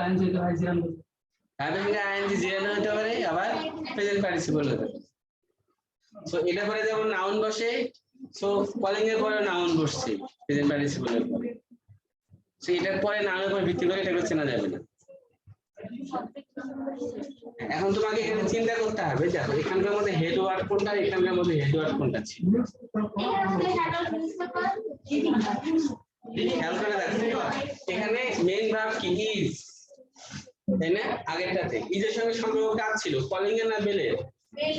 তাহলে হেড ওয়ার্ডটা ছিল হচ্ছে বেল, কারণ সাবজেক্টের জায়গায় হেড ওয়ার্ডটা নাউনই হবে, আমরা এটা আগে থেকে জানি, তাই তো? তাহলে সাবজেক্টের জায়গায় হেড ওয়ার্ডটা আমরা বেল পাইছিলাম, noun. So bell is out of the door. এই বেলের অবস্থা বোঝাচ্ছে হচ্ছে কলিং। কলিং এর সঙ্গে ইজের কোনো সম্পর্ক নাই, কলিং এর সঙ্গে হচ্ছে বেলের সম্পর্ক, নাউনের সম্পর্ক, এই জন্য এটা অ্যাডজেক্টিভ। এখন দেখো এখানে ভার্ব কি ইজ, এখন তুমি চিন্তা করো ইজের সঙ্গে কার সম্পর্ক? রিডিং এর না নিউজ সুপার? আচ্ছা বলো, news super is good habit. তাহলে কি হবে? Reading is good habit. তার মানে এটা হচ্ছে আমাদের হেড ওয়ার্ড। সাবজেক্টের জায়গায় হেড ওয়ার্ড কি হয়? নাউন হয়, কারণ সাবজেক্ট ওয়ার্ড মানে তো নাউন, তার মানে এটা তো নাউন। তাহলে কি হবে এটা? জিরা। তাহলে এটা কিন্তু জিরা। তবে হ্যাঁ, এটাকে সলভ করার জন্য একটা সহজ উপায় আছে। এটাকে সলভ করার সহজ উপায় হচ্ছে এরপরে যে নাউনটা আছে, এই যে নাউনের মাঝখানে ইজ যোগ করে দাও অথবা ফর যোগ করে দাও। এখানে ইজ অথবা ফর ভালো করে খেয়াল করো, লিখে নাও, নাহলে প্রবলেম হবে। কারণ দুটোর মাঝখানে ইজ অথবা ফরের মধ্যে কোনটা দিয়ে আনসার আমরা সেটা খেয়াল করব। দেখো বেল ইজ কলিং না bell for calling? Newspaper for reading and newspaper is reading. Newspaper is reading. Newspaper for reading. Newspaper কিসের জন্য? পড়ার জন্য। Newspaper for reading. R newspaper is reading মানে newspaper কি করতেছে? তার মানে এই জায়গায় आंसर আসে হচ্ছে for দিয়ে। Newspaper for reading. তার মানে যদি for দিয়ে आंसर পাই তাহলে জিরান। নাও সবকিছুর পরে আরেকটা উদাহরণ দিলাম, যাদের এগুলোতে ভুল হবে তারা যেন সলভ করতে পারে। তার মানে এই অথবা ফর দিয়ে দেখবো কার সঙ্গে যায়। যদি ফর দিয়ে आंसर পাই তাহলে হবে হচ্ছে নাউন অর্থাৎ জিরান। নিউজপেপার ফর রিডিং, মানে এখানে দেখো বেল ইজ কলিং না বেল ফর কলিং? কলিং মানে কি চলছে, কল ধরছে, তাই না? তার মানে বেল ইজ কলিং। যদি ফর দিয়ে आंसर পাওয়া যায় তাহলে হচ্ছে জিরান, আর যদি ইজ দিয়ে आंसर পাওয়া যায় তাহলে হচ্ছে বেলটা কিন্তু বাজছে, তাই না? দ্য কলিং বেল, যে বেলটা বাজে তার মানে বেল ইজ কলিং, বেলটাই তো কল করে, যেখানে ইজ দিয়ে आंसरটা হচ্ছে। যদি ইজ দিয়ে आंसर তাহলে সেটা প্রেজেন্ট পার্টি। এটা একটা অপশন, যারা আগের গুলো মাথায় রাখতে পারবে না তাদের জন্য। একটা রাখতে হবে না,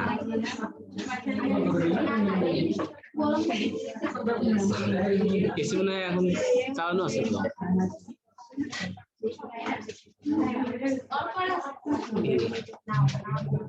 পরে মনে হয় ছাড়ে। দেখ এটা বুঝতে পারছো? ইজ দিয়ে आंसर হলে প্রেজেন্ট পার্টিসিপল, ফর দিয়ে आंसर হলে জিরান। আচ্ছা আরেকটা লাস্ট উদাহরণ নতুন রকমের, এটা আমরা একটু খেয়াল করেন।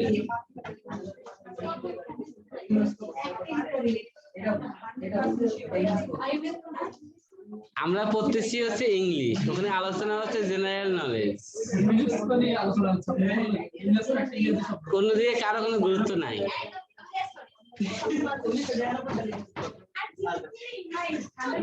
কিন্তু এটা সত্যি যে চান্স পাওয়ার জন্য জেনারেল নলেজটা ভূমিকা পালন করে না, চান্স পাওয়ার জন্য ইংলিশটা ভূমিকা পালন করে। কারণ হচ্ছে সাধারণ জ্ঞান যারা মোটামুটি পড়ে আর যারা খুব বেশি পড়ে তাদের ভিতরে মার্কসের অবদান থাকে খুব কম। সেটা তো বলছি, সাধারণ জ্ঞান যারা পড়ে না তারাও একটা নির্দিষ্ট পরিমাণ পারে, যারা পড়ে তারা তো পারে। তো সাধারণ জ্ঞান দিয়ে কোনো কিচ্ছু হবে না। যাই হোক,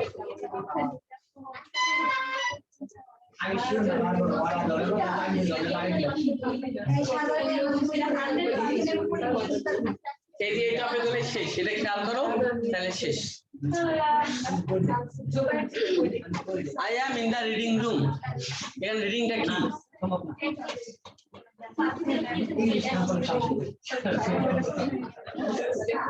যদি আগে যে আমরা এক্সপ্লেইন করছি, আপনি সবচেয়ে বেশি কথা বলতেছেন প্রথম না আপনার আগের জন। হ্যাঁ, আপনার নাম জানো কি? মৌ। আগে ক্লাস করছেন? দেখছিলাম বলে তো মনে হয় না, শুনছিলাম বলে মনে হয় না, খেয়াল করিনি। তো আজকে সবচেয়ে বেশি কথা বলতেছেন আপনি। I am in the reading room. এখানে রিডিংটা কি? প্রেজেন্ট পার্টিসিপল না জিরান্ড? দেখো সবগুলো অপশন তোমাকে বলে দিচ্ছি। এখন তুমি যা প্রথমে চিন্তা করো যে এটার ভিতরে হেড ওয়ার্ড কোনটা, এখন যে চিন্তা করে দেখো কি হয়। দেখো রুমটা কি রিডিং এর অবস্থা প্রকাশ করতেছে? প্রেজেন্ট পার্টিসিপল হতে পারে। এখন তুমি এটাকে ইজ অথবা ফর দিয়ে রিপ্লেস করে দেখো হয় কি না। ফর দিয়ে হলে হ্যাঁ, তাহলে কি হবে? Gerund present participle. আর ইজ দিয়ে হলে তাহলে কি হবে? Room is reading. রুম তাহলে কি হবে? এখানে কারণটা হচ্ছে এটা একটা কম্পাউন্ড না, পুরোটা মিলে। বুঝতে পারছো? যে কারণে তুমি যদি কোনো জায়গায় ইজ কিংবা ফর দিয়ে কোশ্চেন করো তাহলে অন্য কিছু চিন্তা করার দরকার হবে না। তবে দেখতে হবে ইজ এবং ফর তুমি ঠিক করে বলতে পারছো কিনা। যদি চিন্তা করো রুম ইজ রিডিং, এই হিসেবে চিন্তা করতে হবে না। এই বিষয়টা ঠিক খেয়াল রাখলে তোমাদের প্রেজেন্ট পারফেক্ট বা জিরান্ডে কখনো ভুল হবে না, এবং এখান থেকে যে 1 মার্ক আসবে সেটা পেয়ে যাবে। সো এই অংশ থেকে কতগুলো কোশ্চেন চাই এখান থেকে তোমাদের পড়তে হবে যে কোন ওয়ার্ডগুলোর পরে ইনফিনিটিভ হবে, এই একটা চার্ট আছে সেই চার্টটা, কোন ওয়ার্ডগুলোর পরে জিরান্ড হবে এই চার্টটা। তুমি জিরান্ডের চার্টটা বেশি করে মনে রাখবা, এবং এর পিছনে যে কোশ্চেন গুলো আছে শুধু কোশ্চেন গুলো যদি মনে রাখতে পারো তাহলে হবে। এখান থেকে একটা কোশ্চেন কমন পাবে শিওর, আর এখান থেকে একটা কোশ্চেন আসার সম্ভাবনা আছে, জিরান্ড ভার্সেস প্রেজেন্ট পার্টিসিপল। এখন আসি আমরা রাইট ফর্ম অফ ভার্ব।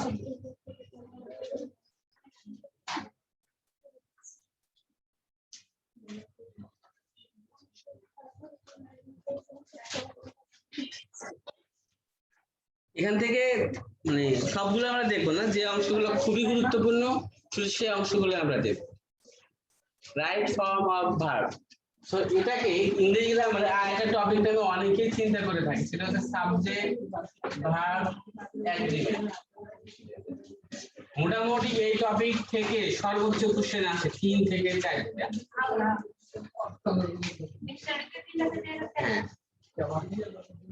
কারণ গ্রামারের ম্যাক্সিমাম রুলগুলো এটার ভিতরেই পড়ে। রাইট ফর্ম অফ ভার্ব, অনেক বই এই রাইট ফর্ম অফ ভার্ব নামে কোনো চ্যাপ্টার নেই, তারা সাবজেক্ট ভার্ব অ্যাগ্রিমেন্ট নামে এই রুলগুলো বুঝতে পারছো? অনেকে সাবজেক্ট ভার্ব অ্যাগ্রিমেন্ট এই নামে চ্যাপ্টারই রাখেনি, তারা আবার এটা হিসাবে বলে রেখেছে। আবার অনেকেই দুটোকে আলাদা করে রেখেছে। যেটাই হোক না কেন ঘটনা একই, অর্থাৎ রাইট ফর্ম অফ ভার্বের সঠিক রূপটা আমাদেরকে ইউজ করতে হবে। আর এখানে সাবজেক্ট ভার্ব অ্যাগ্রিমেন্ট, অ্যাগ্রিমেন্ট মানে হচ্ছে চুক্তি, সাবজেক্ট এবং ভার্বের চুক্তি, অর্থাৎ সাবজেক্টের সঙ্গে ভার্বটা কিভাবে বসবে সেটাই হচ্ছে সাবজেক্ট ভার্ব অ্যাগ্রিমেন্ট। যেমন সাবজেক্ট যদি একবচন হয় ভার্বটা কি হবে? একবচনই হবে। সাবজেক্ট যদি বহুবচন হয় ভার্বটা বহুবচনই হবে। ঠিক একই ভাবে এই ভার্বটা আমাদেরকে রাইট ফর্ম ভার্বেও ঠিক মতো লিখতে হবে। তার মানে যদি একই চ্যাপ্টার না, তো যাই হোক না কেন আমরা এখন দেখবো যে কিভাবে কখন সাবজেক্ট বসে আর কিভাবে কখন ভার্ব বসে। সবার আগে একটা জিনিস খেয়াল করে দেখাই, সেটা হচ্ছে ধরো আমি যদি বলি আই গো, তাহলে কি হবে? আমি যাই না? যদি এখানে উই দিতাম কি হতো? গো কি চেঞ্জ হইতো? গো হইতো না গোস হইতো? এটাকে বলছিলাম সাবজেক্ট যদি এক বচন হয় ভার্বটা কি হবে? এক বচনই হবে। এক বচন মিল থাকে। সাবজেক্ট এক বচন মানে ভার্বটাও এক বচন, সাবজেক্ট বহু বচন মানে ভার্বটাও বহু বচন। সো এখানে এক বচন, এখানে এক বচন, এখানে এক বচন হলে এখানে এক বচন, যাই হোক না কেন। তাহলে দেখো এখানে আইটা কি ছিল? সাবজেক্ট কি সিঙ্গুলার, তো তার মানে সাবজেক্ট এটা হচ্ছে সিঙ্গুলার সাবজেক্ট। তাহলে গোটা কি হবে? ভার্ব, এবং এটা কি হবে? Singular verb. তাহলে এখানে উই গো, উই মানে হচ্ছে আমরা, এবং এটা হচ্ছে সাবজেক্ট, কিন্তু সেটা কি? প্লুরাল। সো ভার্ব এটা কি? প্লুরাল। তাহলে দেখো ভার্বের ফর্মে সিঙ্গুলার এবং প্লুরালের আলাদা ফর্ম আছে? নাই। তার মানে একটাই ফর্ম সিঙ্গুলার হিসেবে ইউজ হচ্ছে, আবার একটাই ফর্ম প্লুরাল হিসেবে ইউজ হচ্ছে। কিন্তু যদি আমি এখানে বলতাম হি গোস, তখন কি হতো? হিটা কি? Singular, third person singular. তার মানে সাবজেক্টটা হচ্ছে সিঙ্গুলার, আর থার্ড পারসন সিঙ্গুলার হওয়ার জন্য আমরা এখানে এস কিংবা ইএস যুক্ত করতে পারি। আমরা এখানে ভার্বটাও কি? সিঙ্গুলার। তাহলে তুমি এখান থেকে দেখতে পারো ভার্বের সঙ্গে এস কিংবা ইএস কখন যুক্ত হয়? যখন সাবজেক্টটা থার্ড পারসন সিঙ্গুলার হয়। ভার্বের সঙ্গে এস কিংবা ইএস মানে সেই ভার্বটা কি হবে? সিঙ্গুলার না প্লুরাল? সিঙ্গুলার। আর যদি এস কিংবা ইএস যুক্ত না হয় তাহলে সিঙ্গুলারও হতে পারে, প্লুরালও হতে পারে। এটাকে মনে রাখতে হবে। এখন এই এস কিংবা ইএস এর ঝামেলা বাঁধে নাউনের সঙ্গে যখন এস কিংবা ইএস হয় তখন, আর ভার্বের সঙ্গে যখন এস কিংবা ইএস হয় তখন। তার মানে এস কিংবা ইএস যুক্ত হয় দুটো জিনিসের সঙ্গে, একটা নাউনের সঙ্গে আর একটা হচ্ছে ভার্বের সঙ্গে। তো ভার্বের সঙ্গে যখন এস কিংবা ইএস যুক্ত হয় তখন বুঝতে হবে কি? থার্ড পারসন সিঙ্গুলার, অন্য কিছু না। ভার্বের সঙ্গে এস কিংবা ইএস মানে সিঙ্গুলার, কিন্তু নাউনের সঙ্গে এস কিংবা ইএস মানে এটা অলওয়েজ কি হবে? প্লুরাল। যদি এস কিংবা ইএস নাউনের সঙ্গে যুক্ত হয় তাহলে সেটা হবে প্লুরাল, আর যদি এস কিংবা ইএস ভার্বের সঙ্গে যুক্ত হয় তাহলে সেটা অলওয়েজ সিঙ্গুলার। সো এস কিংবা ইএস নিয়ে ঝামেলাটা এটা একটু মাথায় রাখতে হবে, খুবই সহজ কিন্তু ভুল হয় সবচেয়ে বেশি। তার মানে নাউনের সঙ্গে এস কিংবা ইএস প্লুরাল, ভার্বের সঙ্গে এস কিংবা ইএস মানে হচ্ছে সিঙ্গুলার।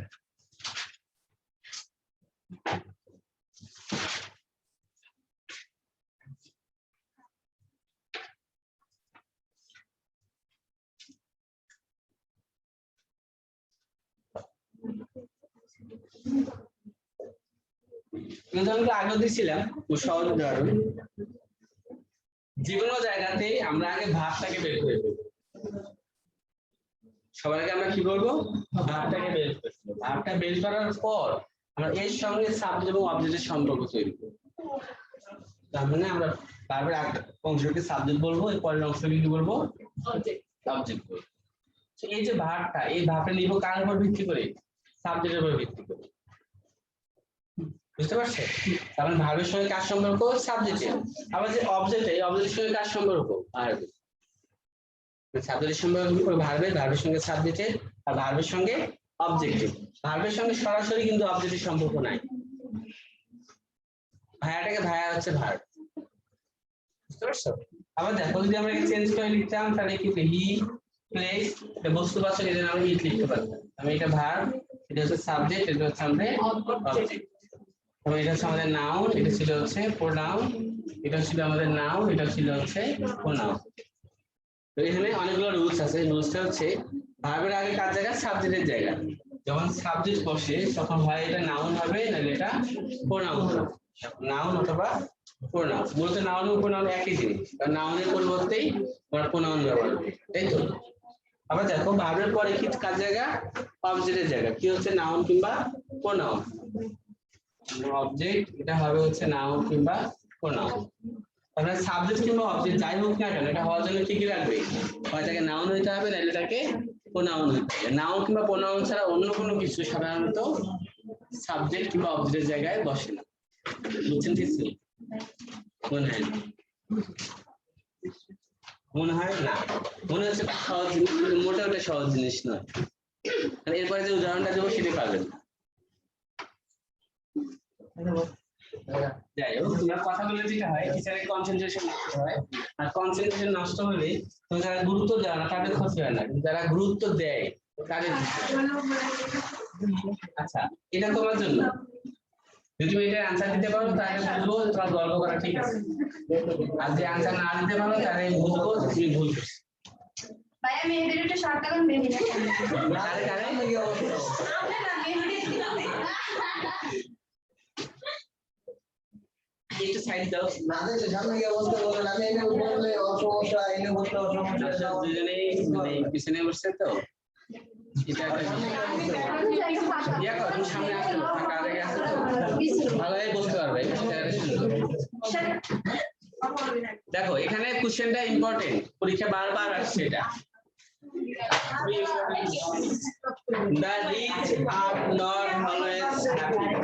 এটা হচ্ছে কারেক্ট সেন্টেন্স। দেখতে পাবো না এরা না দেখতে পারি এইবার কি দেখেন এই কোশ্চেনটা বারবার আসছে, আবারও আসতে পারে, এটা নিয়ে মানে সন্দেহ খুব কম। এখানে আর হইলো কেন, এটা হচ্ছে important question. That is quite human.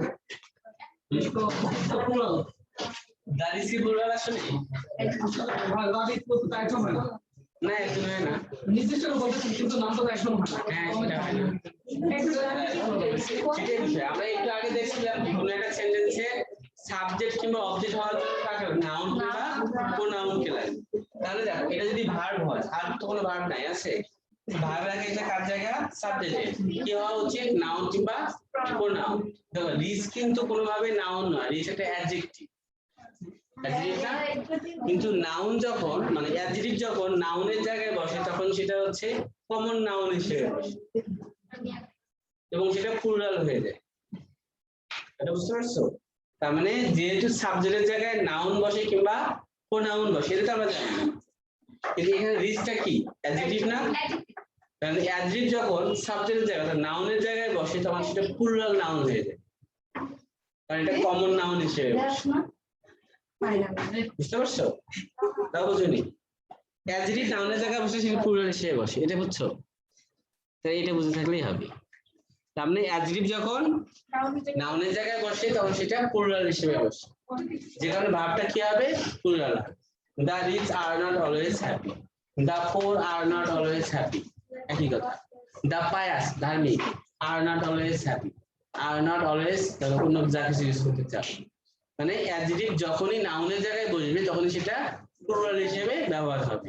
আরেকটা কোশ্চেন বারবার আসে, সেটা হচ্ছে সুইট আর the uses of adversity. এটা পরীক্ষায় আসে দুই ভাবে, একটা হচ্ছে গ্যাপ দিয়ে আসতে পারে, আবার আসতে পারে হচ্ছে এটা অনুবাদ হিসেবে। এর অর্থ হচ্ছে দুঃখের প্রয়োজনীয়তা মধুর। লিখে নিতে পারো, এটা বারবার আসে। দুঃখের প্রয়োজনীয়তা মধুর, মানুষের জীবনে দুঃখের দরকার আছে।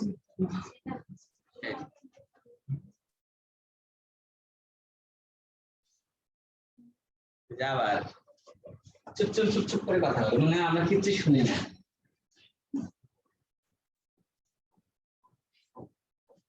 তার মানে দেখো sweet are the uses of adversity, দুঃখের প্রয়োজনীয়তা মধুর। শেক্সপিয়ারের একটা বিখ্যাত ডায়লগ, তারা ইংলিশ লিটারেচারে পড়ে তাদের এটা মুখস্থ করতে হয়। দেখো এই যে আর বহুবচন, সুইটটা কি অ্যাডজেক্টিভ, সহজ করে মনে রাখতে হবে অ্যাডজেক্টিভ নাউনের জায়গায় আসছে, বহুবচন হয়েছে, এটা সহজ করে মনে রাখা যায়। কিন্তু এটাকে তুমি যদি ব্যাখ্যা করো যে আসলে কেন এরকম হলো, এটার সঙ্গে আগেরটা মিলবে না। এখানে যেটা হচ্ছে ইনভার্স করা হয়েছে। ইনভার্স করা হয়েছে মানে হচ্ছে যেমন ধরো রহিম কামস হেয়ার, এটা একটা সঠিক বাক্য, রহিম এখানে আসে, সেটাকে আমরা ইনভার্স করে উল্টা করে লিখতে পারি, সেটা হয় হচ্ছে হেয়ার কামস রহিম, এটা একটা সঠিক বাক্য। এটা বুঝতে পারছো? এটা হচ্ছে ইনভার্স করা। যেমন টু এর ইনভার্স কি? টু ইনভার্স ওয়ান, এটা না উল্টা বিপরীত, ঠিক এটা তাই। রহিম কামস হেয়ার, এটাকে উল্টাইলে কি হয়? হেয়ার কামস রহিম। তবে এটাকে বলা হয় ইনভার্সন। অ্যাডভার্ব আমরা পড়ছিলাম। কন্ডিশনালে করছিলাম ওই যে had I been dot dot it ছিল না, মনে আছে? ইফ আই হ্যাড বিন, এটাকে আমরা কি লিখি? হ্যাড আই বিন লিখতে পারি না? এটাও ইনভার্স করা। ঠিক এরকম হচ্ছে, এটা ইনভার্স হচ্ছে এটা। ঠিক আছে, মানে কিছু একটা সামনে নিয়ে আসা। ঠিক একটা sweet are the uses of adverse, এটা একটা ইনভার্সন। কেন? এটা অ্যাকচুয়াল সেন্টেন্সে ছিল the uses are sweet of adversity. The ইউজেসটা আগে ছিল, এটাকে আমরা পরে নিয়ে গেছি। এই ডাটা নিছি না শেক্সপিয়ার। শেক্সপিয়ার নিয়েছি। এটা বুঝতে পারছো? এই ইনভার্স করার এখানে আটটা দিচ্ছে। দ্য ইউজেস দেখো বহুবচন না, এই বহুবচনের জন্য কিন্তু এখানে আটটা আছে। যাই হোক, তার মানে দা প্লাস অ্যাডজেক্টিভ হলে সেটা কি হয়? কমন নাউন হয়, মনে রাখতে হবে।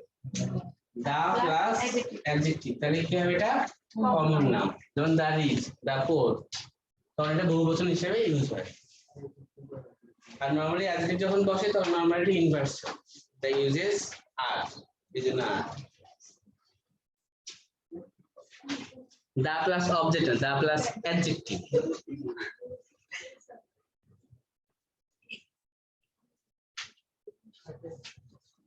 আচ্ছা, এখন আরেকটা ইম্পর্টেন্ট অংশ দেখি এই ইনভার্সের।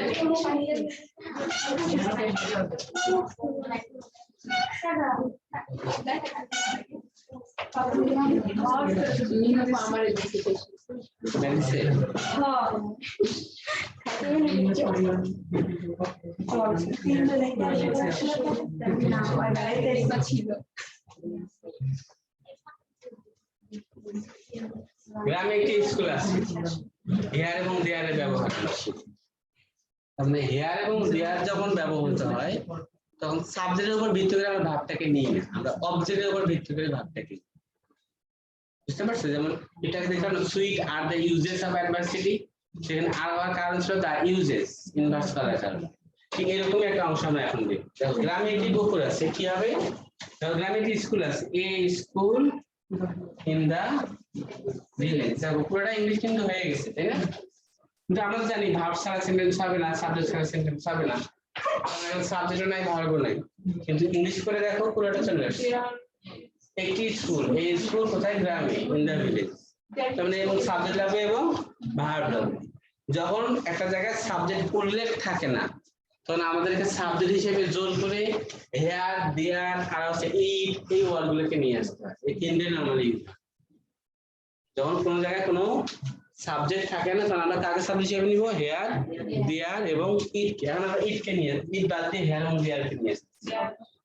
যদি নিকটবর্তী কিছু হয়, চোখের সামনে হয়, তখন আমরা হেয়ার ইউজ করি। আর যদি দূরবর্তী কিছু হয়, চোখের আড়ালে হয়, তখন সেটা হবে হচ্ছে দেয়ার। গ্রাম তো দূরে, বুঝতেই পারছি, তারপরে আমরা এখানে নিব হচ্ছে দেয়ার। দেয়ার নিলাম। এখন দেখো দেয়ারকে সাবজেক্ট হিসেবে নিলাম, এটা ভাব লাগবে, ভাব লাগবে না? তো দেয়ার তো এখানে ছিল না, আমরা জোর করে নিয়ে আসছি, তাই না? তো এটার উপর ভিত্তি করে তুমি আর ভাব নিতে পারছো না। নিবে কার উপর ভিত্তি করে? অবজেক্টের উপর ভিত্তি করে। এখানে অবজেক্ট কি? এ স্কুল, এক বছর, যে কারণে এখানে হচ্ছে ই। বুঝতে পারছো? হেয়ার এবং দেয়ারের ক্ষেত্রে সাবজেক্টের উপর ভিত্তি করে ভাব নেওয়া হয়, নেওয়া হয় অবজেক্টের উপর ভিত্তি করে। কারণ হেয়ার এবং দেয়ারটা মূলত হচ্ছে সাবজেক্ট না থাকার কারণে আসছে। যেমন গ্রামে একটি স্কুল আছে, এই স্কুল ইন দ্য ভিলেজ, এই জায়গায় আমরা সাবজেক্টও পাইনি, ভার্বও পাইনি, যেহেতু সাবজেক্ট নাই এবং দূরবর্তী, যে কারণে আমরা রূপক অর্থে হেয়ার কিংবা দেয়ারকে নিয়ে এসেছি। নিকটবর্তী হলে হেয়ারকে নিতে, hair is the classroom, hair is the office room, তাই না? এখন এই হেয়ার কিংবা দেয়ার নেওয়ার পর আমাকে ভার্ব নিতে হবে, কারণ ভার্বটা এক বচন হবে না, বহু বচন হবে। এটা বোঝার জন্য আমাদের দেখবো অবজেক্টে। অবজেক্টে কয়টা স্কুল আছে? একটা। এই কারণে হচ্ছে ইজ। আর যদি আমি এখানে টু স্কুল দিতাম, টু স্কুলস, তখন ইজ হইতো এখানে কে? তো এটাই হচ্ছে ব্যাপার। There are two schools in the village. মানে হেয়ার এবং দেয়ারের ক্ষেত্রে ভার্বের পরে অর্থাৎ অবজেক্টের জায়গায় যদি বহুবচন থাকে তাহলে ভার্বটা বহুবচন হবে, আর ওই অংশে এক বচন হয় তাহলে ভার্বটা এক বচন হবে। বুঝতে পারছো না? আপনি বুঝছেন?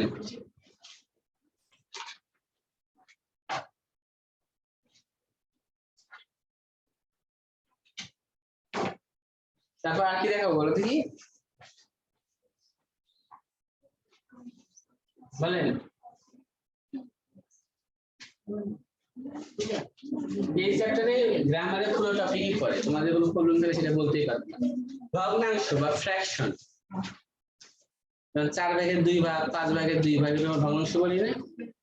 এই যে 2/4, 3/5 এগুলা, 1/3, তাই না? এগুলোকে আমরা কি লিখবো এটা কি খেয়াল করো। এটা কি লিখবো? 1/3 শুধু, আর কিছু না, ঠিক আছে? ঠিক আছে, এটাকে কি লিখবো? 2, এটা না, এখানে একটা এর যোগ করে দিতে হবে, কারণ হচ্ছে এটা 2 যোগ, একের অধিক হলে পরের সঙ্গে এর যুক্ত করতে হয়, এই জন্য 2 জনের কি করলাম, এর যোগ করলাম। এটা তাহলে কি হবে? 3 এর যোগ করে দিতে হবে, কারণ 3 এক হলে দরকার নাই, একের অধিক হলেই এর যোগ করতে হবে। কথাটা এখানেই না, কথাটা হচ্ছে যদি বলা হয় এরকম,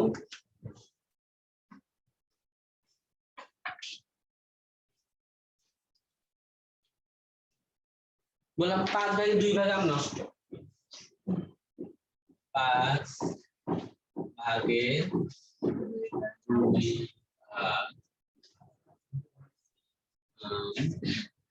নষ্ট, কি হবে? নষ্ট হয়ে গিয়েছে এরকমও বলতে পারো, কারণ নষ্ট হয়ে গেছে, নষ্ট হয়েছে যেটা তোমাদের ইংলিশ চান্সেস কথা বলবেন না। প্রথমে আমরা দেবো 5 ভাগের 2 ভাগ, তাই না? তাহলে কি হবে? 2 কি হচ্ছে না, এস হবে, এস হবে, কারণ 2 যেহেতু 1 হইতো 5 ভাগের 1 ভাগ 1 ফিফথ, এখানে এস হইতো না, কারণ 1 এর জন্য এস হয় না, আর একের অধিক হলে এখানে এস হইতো 2 ফিফথ। কিসের? আম, তাই না? আমের গুলোই তো, অফ দা ম্যাঙ্গো না ম্যাঙ্গোস, ব্যাপারগুলো তো এখানে, এই জন্য তো এইগুলা করতে হবে। এখন কথা হচ্ছে 5 ভাগের 2 ভাগ কাউন্টেবল না আনকাউন্টেবল? অবশ্যই কাউন্টেবল। মনে করো তোমার কাছে একটা খাঁচা আছে, হ্যাঁ, তুমি এটাকে ভাগ করলা 5 ভাগ, তার 2 ভাগ, প্রতি ভাগে কি একটা করে আসছে না একের অধিক করে আসছে? নরমালি সাধারণভাবে চিন্তা করে দেখো একের অধিক করে আসছে, তাই তো? কারণ একটা বড় খাঁচায় ধরো অনেক আমই থাকে, ধরো 20টা যদি থাকে, তুমি 5 ভাগ করো, 4টা করে, মানে সাধারণত এখানে একের অধিক করে আসছে। এবং আমগুলোকে গণনা করা যায় কাউন্টেবল, তার মানে 5 ভাগের 2 ভাগ মানে কি 1 না 1 বেশি? যদি একটা করেও হয়, ধরো 5 ভাগ মানে 5টা আম, যদিও এখানে 5টা আম বুঝাচ্ছে না, বুঝাচ্ছে প্রতিটা ভাগে অনেকগুলো করে আমি আছে, তাহলে 5টা আম যদি হয় তার 2 ভাগ মানে কি 1 এর অধিক, বহুবচন, তাহলে এই কারণে কি হবে? ম্যাঙ্গোস, কারণ সাবজেক্টের জায়গায় 1 এর অধিক জিনিসকে বোঝাচ্ছে, ঠিক আছে? যদি 1/5 হইতো তাও ম্যাঙ্গোসই হইতো, কারণ 1/5 বলতে এখানে শুধু একটাকে বোঝাচ্ছেন, একবারে বলে দিতাম এক,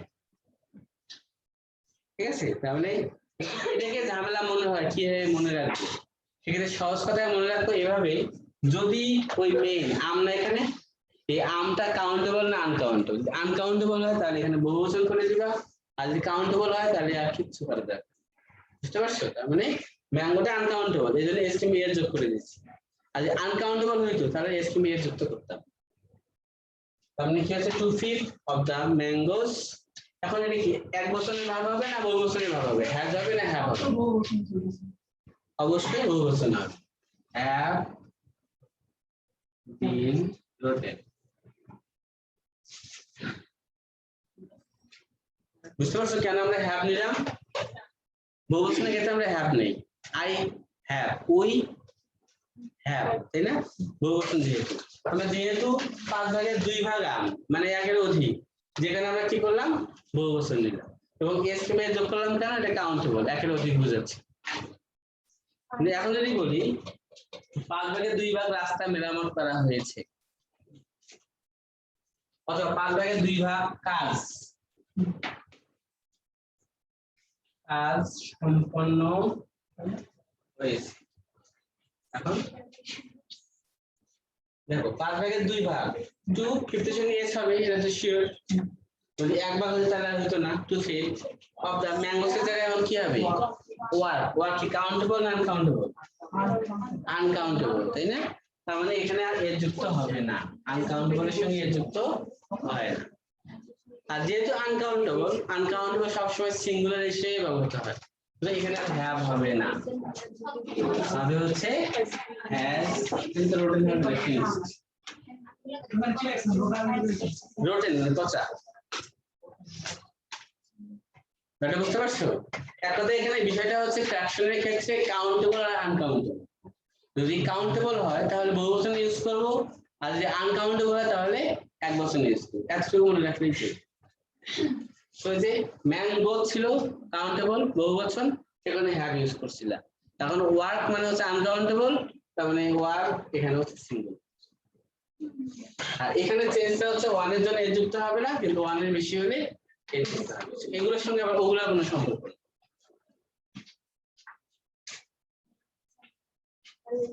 নেই।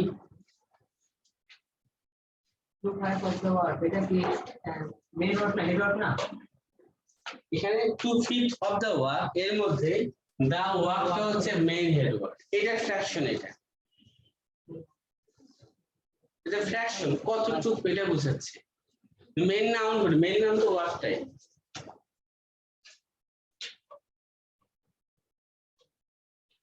তাহলে ফ্র্যাকশনের ক্ষেত্রে কাউন্টেবল হলে বহুবচন ইউজ করব, আর আনকাউন্টেবল হলে একবচন ইউজ করব।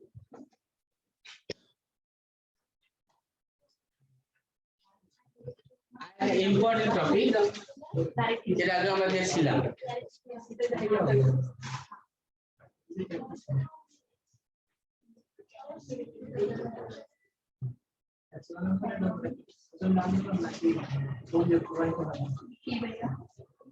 লেখো, তারপরে তো বলবোই।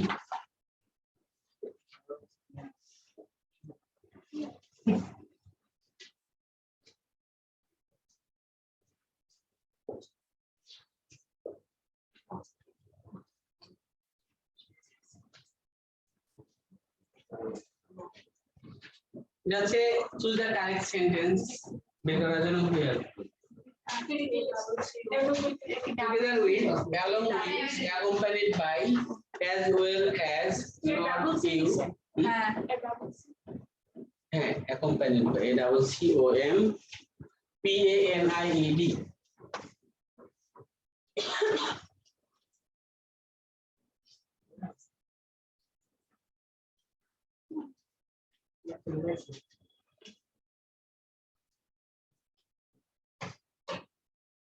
তাহলে এরকম এসেটা লিখতে পারি, এরকম অনেক হতে পারে, তোমরা সেটা দেখলে বুঝতে পারবে। যেমন ধরো বললাম the mother with his 3 daughters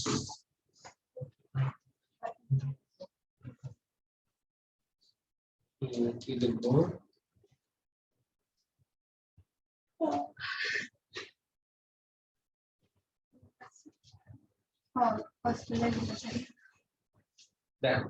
The mother with his 3 daughters, তারপরে একটা গ্যাপ দিলাম, গ্যাপের জায়গায় দিলাম হচ্ছে ফ্রি, মানে পলায়ন করা। তাহলে মা তার 3 কন্যাকে নিয়ে বাড়ি থেকে পালাইছে। কোশ্চেন হচ্ছে এই গ্যাপে আমরা কি ইউজ করব, কোন টেন্স ইউজ করব, আর কিভাবে সেটা সিঙ্গুলার হিসেবে ইউজ করব না প্লুরাল হিসেবে ইউজ করব। হ্যাঁ, এটার জন্য এটা দেয়া। এখন একটু চিন্তা করে দেখো, প্লুরাল হবে। সবাই একমত প্লুরাল হবে? আপনি কি বলেন?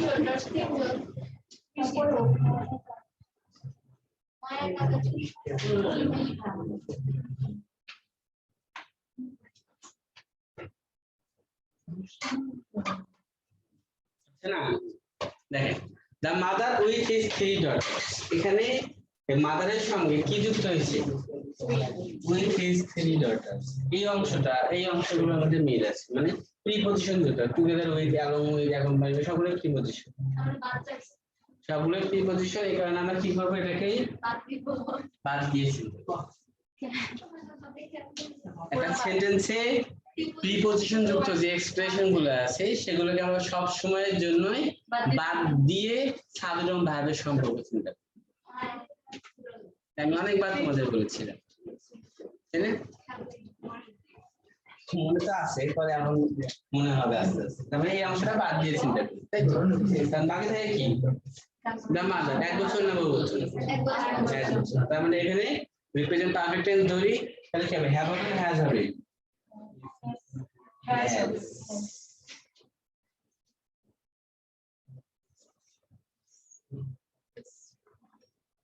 প্লিজ মানে বলায়ন করা তাহলে হ্যাজ প্লিজ ফরম হোম আবার দেখো এই জায়গাতে যদি আমি আবার একটা গ্যাপ দিলাম এন্ড এই অংশটাকে চেঞ্জ করি দা মাদার ধরে দিলাম হচ্ছে along with his 3 sisters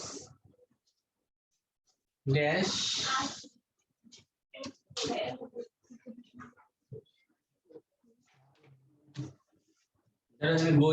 go to home এখন কি হতে পারে একই রকম কিন্তু কোনো পার্থক্য নেই আছে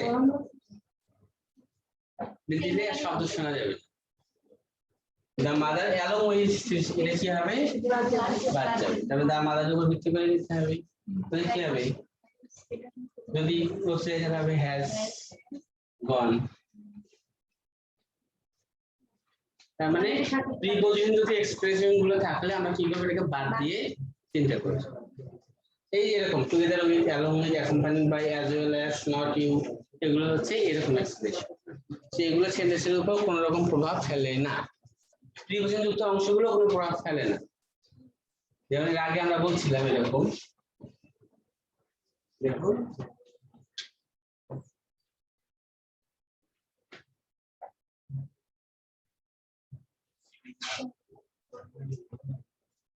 শতাংশ একটা বললি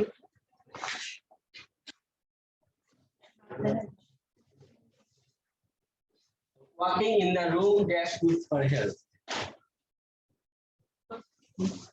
walking in the room in the morning বলতে পারি এটা অন্যরকম আছে walking in the morning dash good for health এখন দেখো এখানে বিভাগ ইউজ করো am is আর was তবে একটা জিনিস খেয়াল রাখবো সেটা হচ্ছে প্রেজেন্ট টেন্স এবং পাস্ট টেন্সের মধ্যে যদি গ্রামাটিক্যাল কোনো ভুল না থাকে সেক্ষেত্রে আমরা প্রেজেন্ট টেন্সটাকে গুরুত্ব দেব মানে অপশন দেওয়া আছে যে চুজ দ্য কারেক্ট সেন্টেন্স তুমি দেখতে পেলে যে এ এবং বি দুটোই সঠিক পার্থক্য হচ্ছে এ পাস্ট টেন্সে আছে বিটা হচ্ছে প্রেজেন্ট টেন্সে আছে সেক্ষেত্রে আমরা প্রেজেন্ট টেন্সটাকে অ্যান্সার করব ঠিক আছে ধরো এখানে আমি যদি এখানে ওয়াজ গুড দিতাম হইতো না গ্রামাটিক্যালি সেন্টেন্সটা হইতো কিন্তু অর্থের দিক থেকে হয়তো একটু দুর্বল সেই সব ক্ষেত্রে আমরা প্রেজেন্টটাকে গুরুত্ব দেব তাহলে আর এই ঝামেলাটা থাকবে তো দেখো ওয়াকিং ইন দ্য মর্নিং এটাকে সলভ করার জন্য আমাকে ইন দ্য মর্নিংটাকে বাদ দিয়েছি দেখো মানে প্রিপজিশন যুক্ত হবে এখন ওয়াকিং ওয়াকিং মানে জিরান্ট ইনফিনিটিভ জিরান্ট যদি আনকাউন্টেবল না ইনফিনিটিভ জিরান্ট যদি কি হবে আনকাউন্টেবল না থার্ড পারসন সিঙ্গুলার না যেগুলো ওয়াকিং এর সঙ্গে হবে হচ্ছে ইজ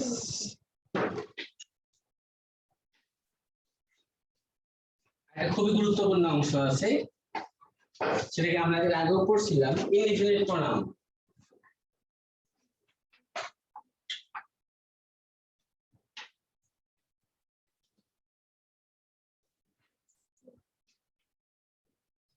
ইনডিফিনিট প্রনাউন কোনগুলা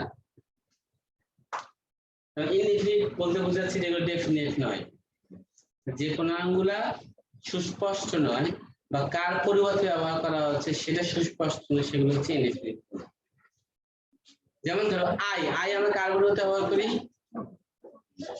নিজের পরিবর্তে আর সবাই যদি একসঙ্গে বলতে আমরা বলি তাই না আমরা জানি আই বলতে আমি নিজেকে বোঝাচ্ছি আমরা বলতে সবাইকে বোঝাচ্ছি ইউ বলতে ধরো তোমাদেরকে বোঝানো হচ্ছে আর থার্ড পারসন সিঙ্গুলারে উইমেন পরিবর্তে হি এটা মেন আর পরিবর্তে শি বহুবচন হলে দে বস্তুর পরিবর্তে ই ইত্যাদি ব্যবহার করতেছি না আমরা জানি যে এই প্রনাউনগুলো কার কার পরিবর্তে ব্যবহার করা হচ্ছে কারণ এগুলো হচ্ছে ডেফিনিট প্রনাউন।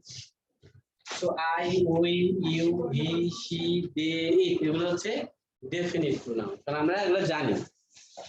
কিন্তু এর বাইরেও কিছু প্রনাউন আছে যেগুলো আমাদের কাছে অজানা, এর কাকে বোঝাচ্ছে বুঝতে পারছো? মানে যে প্রনাউন গুলোতে কাউকে নির্দিষ্ট করা যায় না সেগুলো হচ্ছে ইনডিফিনিট প্রনাউন। এগুলো হচ্ছে যেমন ধরো everyone, each, every, someone, somebody, something, everything। তারপরে কি আছে এরকম? no one, no one, nobody, nothing, anybody তোমরা লিখছিলাম anybody, one, etc. বুঝতে পারছো কোনগুলা? এগুলো তো বাংলা লিখতে পারবা চাই। যেমন someone, somebody, something তিনটে এখানে, anyone, anybody, anything, no one, nobody, nothing, one, each, every এগুলো সবগুলো হচ্ছে ইনডিফিনিট প্রনাউন। তার মানে এগুলো কার পরিবর্তে আমরা ব্যবহার করতেছি সেটা আমরা জানি। যদি বলতাম এভরিওয়ান, প্রত্যেকে, প্রত্যেকে বলতে কে? আমি ছাড়া না, তুমি ছাড়া না, ও ছাড়া। আমি হতে পারি, তুমি হতে পারো, অন্য একজনও হতে পারে, যে কোনো একজন হতে পারে। এক্স্যাক্টলি কে সেটা কিন্তু আমরা জানতেছি না। তো এগুলোর জন্য হচ্ছে ইনডিফিনিট প্রনাউন। তো ইনডিফিনিট প্রনাউনের ক্ষেত্রে মনে রাখতে হবে এগুলো সব সময়ের জন্যই থার্ড পারসন সিঙ্গুলার নাম্বার হিসেবে ব্যবহৃত হবে। থার্ড পারসন সিঙ্গুলার নাম্বার হিসেবে ব্যবহৃত হবে। আনকাউন্টেবল না হলে কিন্তু থার্ড পারসন সিঙ্গুলার হিসেবে ব্যবহৃত হয়। ঠিক আছে?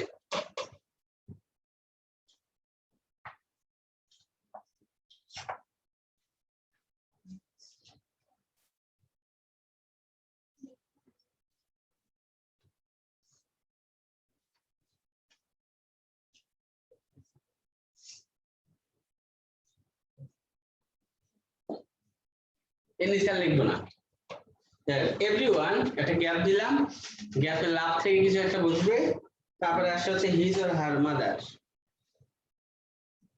কি হবে? এভরিওয়ান, এভরিবডি একই কথা, লাভ আছে ব্র্যাকেটে, তার হচ্ছে এভরিওয়ানটা থার্ড পারসন সিঙ্গুলার না, এইজন্য এখানে আমরা এজ যুক্ত করব। এখন এখানে হিজ হবে না হার হবে? তাই কি হিজ কিংবা হারটা হচ্ছে পজিটিভ, তাই না? পজিটিভ বলতে বুঝেছেন আই পজিটিভ কি? আই পজিটিভ মাই, পজিটিভ মানে যা দিয়ে অধিকার প্রতিষ্ঠা করা যায়। উই থেকে আওয়ার, হি থেকে হিজ, শি থেকে হার, দে থেকে দেয়ার, ইট থেকে ইটস। এগুলো হচ্ছে পজিটিভ, এগুলো হচ্ছে ডেফিনিট প্রোনাউনগুলোর পজিটিভ, তাই না? ইনডিফিনিট গুলোর ক্ষেত্রে কি বললাম? Third person singular number. তো থার্ড পারসন সিঙ্গুলার নাম্বার কি? হি অথবা শি। হির জন্য কি হয়? হিজ। শির জন্য কি হয়? হার। কিন্তু এই যে এভরিওয়ান দিয়ে আমরা কি বুঝছি? ছেলে না মেয়ে? তার মানে his or her, his or her, যে কোনো একটাই রাইট। এখন অপশনে যদি হিজ দিয়ে থাকে তাহলে ওকে, নো প্রবলেম। যদি হিজ না থাকে তাহলে হার, মানে যে কোনো একটা অপশনে থাকে, ম্যাক্সিমাম ক্ষেত্রে অর দিয়েও থাকতে পারে। তার মানে হিজ অথবা হার দুইটাই হতে পারে। তবে এগুলোর মধ্যে শুধুমাত্র ওয়ান এর ক্ষেত্রে ব্যতিক্রম আছে। ওয়ান এর পজিটিভ হচ্ছে ওয়ান্স, ঠিক আছে? আর বাকিগুলোর ক্ষেত্রে সবগুলো হিজ অথবা হার। যেমন ধরো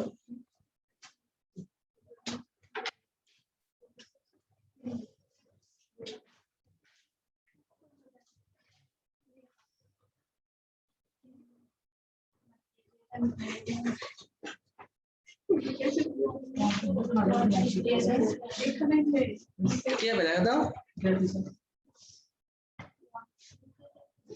One should respect dash teachers. One should একজনের রেসপেক্ট করা উচিত কাকে? তার টিচারকে। কার টিচার? এখানে সাবজেক্ট কি? ওয়ান। ওয়ান এর টিচারই হবে। ওয়ান এর পজিটিভ হচ্ছে ওয়ান।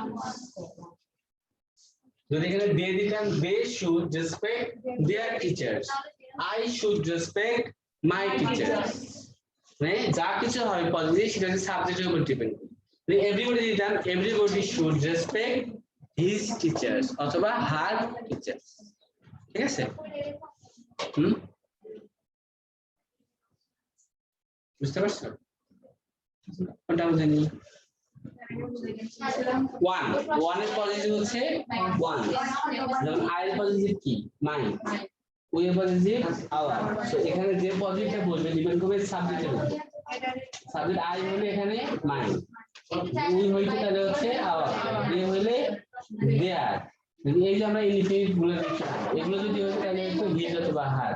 যেমন everybody should respect his teacher অথবা হার টিচার। ওয়ান এর ক্ষেত্রে ব্যতিক্রম, ওয়ান হলে কি হবে ওয়ান।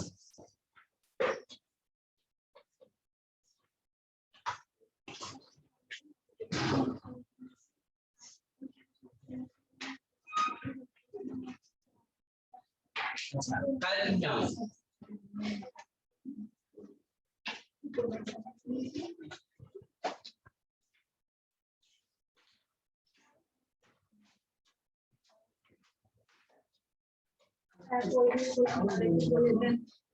বলছি না বলো।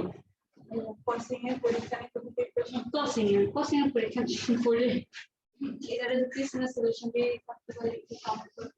হ্যাঁ সবাইকে টাকা দিবা নিয়ে যাবেন না, সবাইকে দিয়েছিল ভাই আমাকে দেয় এখানে ছিল না। আচ্ছা আমি এর পরের দিনে কোচিংয়ে আসে না তাকেও দিয়েছে। দেখো কারেক্টিভ নাউন মুন্নাটা নিয়ে আবি মুন্না আমার বাচ্চা এটা কি বোঝায়? কারেক্টিভ নাউন আমরা আগে পড়ছিলাম, এটা হচ্ছে সংঘবদ্ধ সমষ্টি বোঝায়। সংঘবদ্ধ সমষ্টি সাধারণভাবে এগুলো হচ্ছে থার্ড পারসন সিঙ্গুলার নাম্বার হিসেবে বসে। সাধারণভাবে এগুলো কি হিসেবে বসে? থার্ড পারসন সিঙ্গুলার নাম্বার হিসেবে বসে। যেমন ধরো আর বেশি আর অল্প কিছুক্ষণ পরে ছুটি দিয়ে দিবে, আর কিছু কথা না বললেই হয়।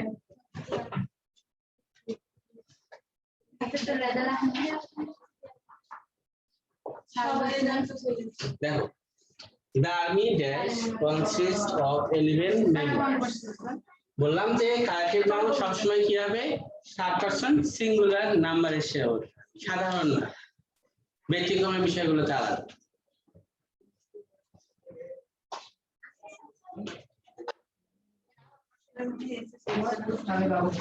তাহলে এখানে কি হবে অ্যানসার দেখো তো, কনসিস্ট থেকে তাহলে এখানে এর যুক্ত করতে হবে, কারণ এটা তো প্রেজেন্ট ইনডিফিনিট টেন্স, সো ভার্বের সঙ্গে অবশ্যই এর যুক্ত হবে, তার কারণ সাবজেক্ট হবে থার্ড পারসন সিঙ্গুলার। তাহলে কারেক্টিভ নাউনগুলো সাধারণত কি? থার্ড পারসন সিঙ্গুলার, যেগুলো সিঙ্গুলার ভার্ব দিতে হবে। কিন্তু কারেক্টিভ নাউন দিয়ে যদি ডিভাইড হওয়া বোঝায়, মানে সেপারেট হওয়া বোঝায়, তখন সেটা সিঙ্গুলার থাকে, তখন সেটা প্লুরাল। যেমন ধরেন কে দিলাম, বিভাগ ইউজ করবো, এগুলো ডিভাইডেড ইনটু,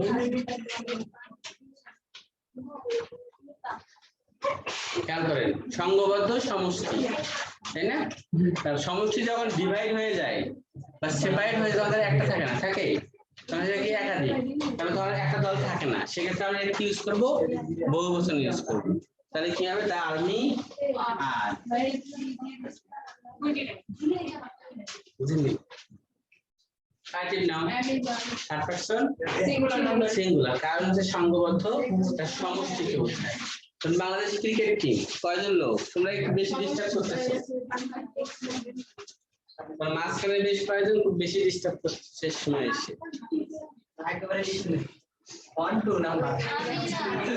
তার মধ্যে তুমিও আছো,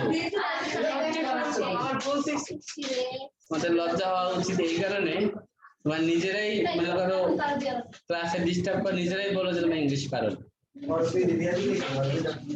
এতটা খারাপ এই কারণে বলি, কারণ হচ্ছে আমাকে নিয়মিত শুনতে হয় যে ওরা ইংলিশ পারে না, অথচ তোমাদের একটা করে ক্লাস আমি একাধিকবার নিচ্ছি।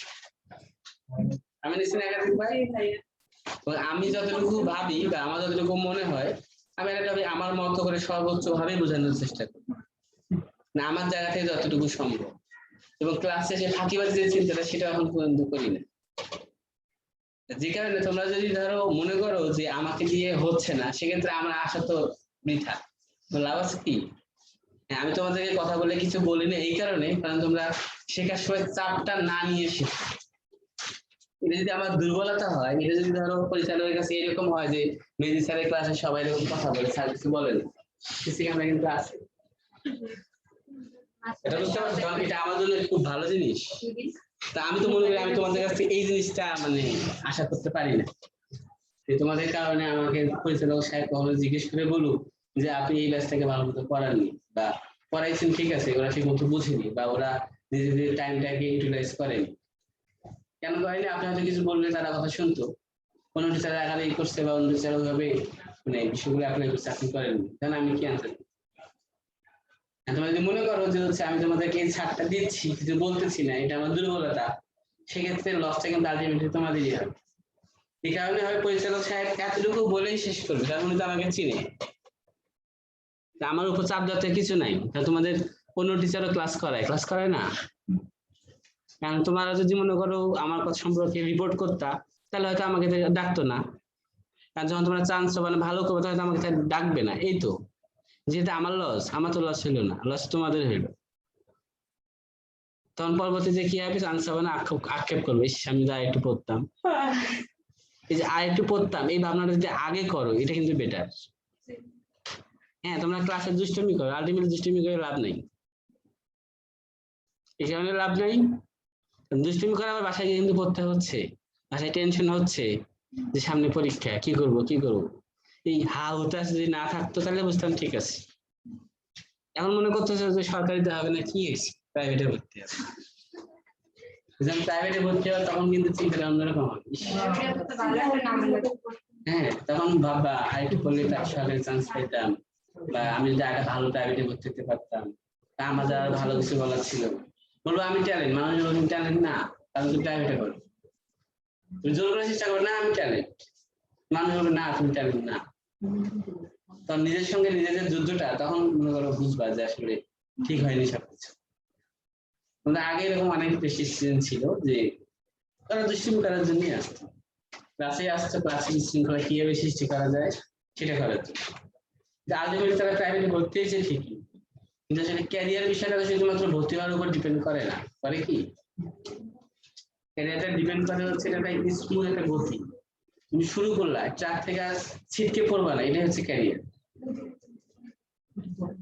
মানে তুমি হচ্ছে ভর্তি হইলা, পাস করে বের হইলা, ভালো জব করবা, বা সেখানে তুমি তোমার একটা কন্ট্রিবিউশন রাখবা, এটাকে তুমি ক্যারিয়ার বলতে। এখন প্রাইভেটে ভর্তি হইলা, শিখলা না, কোনো রকম পাস করে বের হইলা, চাকরি পাইলে কোনো রকম, তুমি সেখানে কন্ট্রিবিউশন রাখতে পারলো না, সেটা মূল কথা। আর কন্ট্রিবিউশন রাখতে গেলে তোমাকে কিছু জানতে হবে। তুমি নিজে যদি তোমার হাঁটু ভাঙ্গা নিয়ে থাকো, তাহলে হচ্ছে মানুষের সেবাটা করবা কোথেকে? তো নিজের ভিতরে একটা সেই স্কিলটা আনতে হবে। স্কিল তখনই আসবে যখন তুমি নিজের কাছে স্ট্রং থাকবে। আর তোমার যখন তুমি জানবা তোমার আসলে কি করা উচিত, কেন করা উচিত, তখন তোমার ভিতরে সেই মোটিভেশনটা আসবে। আর তুমি যদি ভাবো যে যা হচ্ছে হোক, পার হয়ে যাবে, তখন কিন্তু কোনোভাবে সফলতার আশেপাশে দিয়ে হাসতে পারবে না। কারণ সফলতা আসলে খুব সহজ জিনিস নয়। এর আগে যারা এই কাজগুলো করছে তারা কিন্তু এখন হাউতাশ করে। হ্যাঁ, হয়তো তারা প্রাইভেটে ভর্তি হতে পারছে, কিন্তু এটা আসলে সমাধান নয়।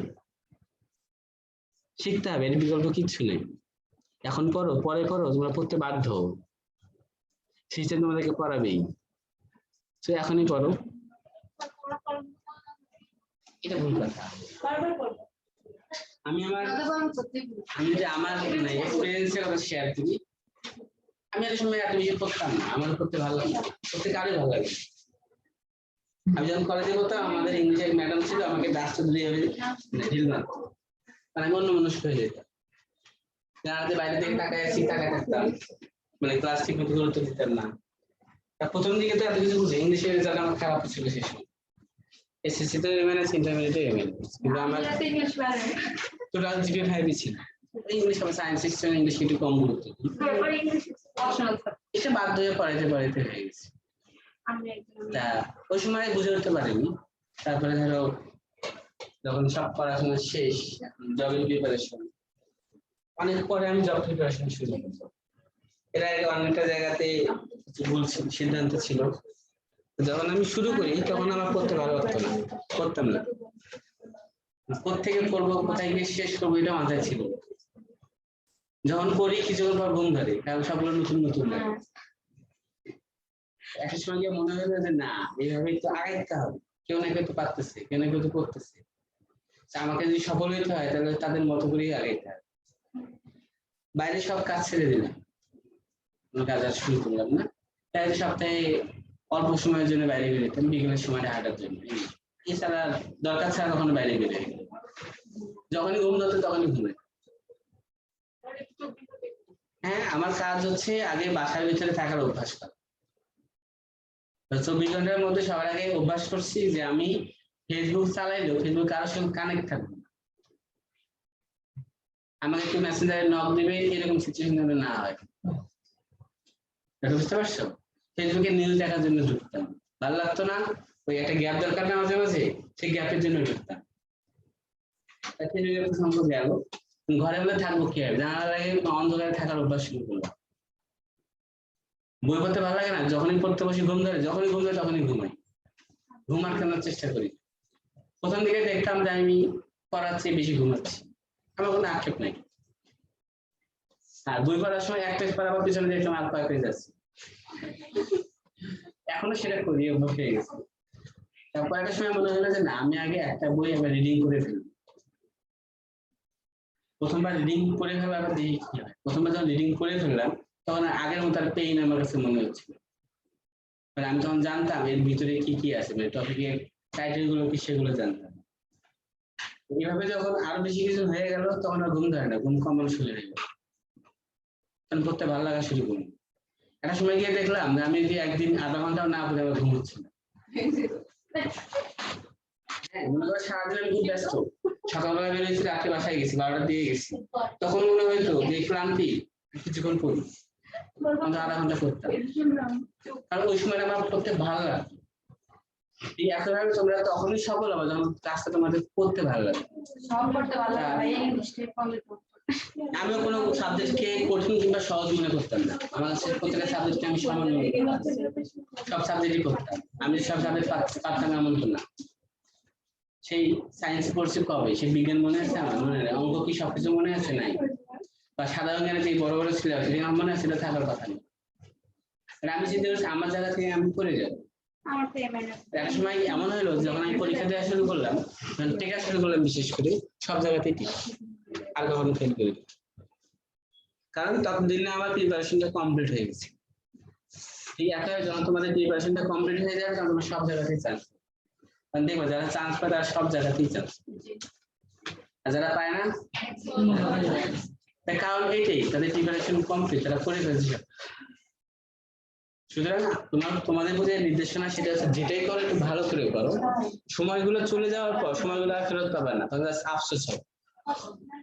আফসোস করার আগে কাজটা করো, তারপরে তুমি নিজের মতো করে সময় ব্যয় করতে পারবে। পরীক্ষা দিয়ে শেষ সময় এসে তুমি তো পড়ে ফেলছো এর আগে, করোনি? সেটা বেশি করে প্র্যাকটিস করতে হবে, যত বেশি প্র্যাকটিস করো তত মনে থাকে। যাই হোক, অনেক বেশি বলছি। আচ্ছা, কালেক্টিভ নাউন এর অর্থ হচ্ছে সংঘবদ্ধ সমষ্টি, যেটা সমষ্টিকে বোঝাবে। যেমন ধরো আর্মি, নেভি, পুলিশ, জুরি, জুরি মানে বিচারকের দল, তার মানে হচ্ছে এগুলো কালেক্টিভ নাউন, তাই না? কমিটি, টিম, মানে এগুলো একটা সমষ্টিকে বোঝাচ্ছে। সমষ্টি বলতে বোঝাচ্ছে যে কমিটি যদি 11 জন থাকে, 11 জনকে মিলে একটা সমষ্টি, আলাদা মেম্বারদের কোনো গুরুত্ব নাই এখানে। বাংলাদেশ টিম 11 জন প্লেয়ার, সাকিব কয় রান করলো, তামিম কত রান করলো, এগুলো কিন্তু ইম্পর্টেন্ট না। ইম্পর্টেন্ট হচ্ছে বাংলাদেশ জিতলো না ভালো, ফলাফলটা এর উপর ভিত্তি করে।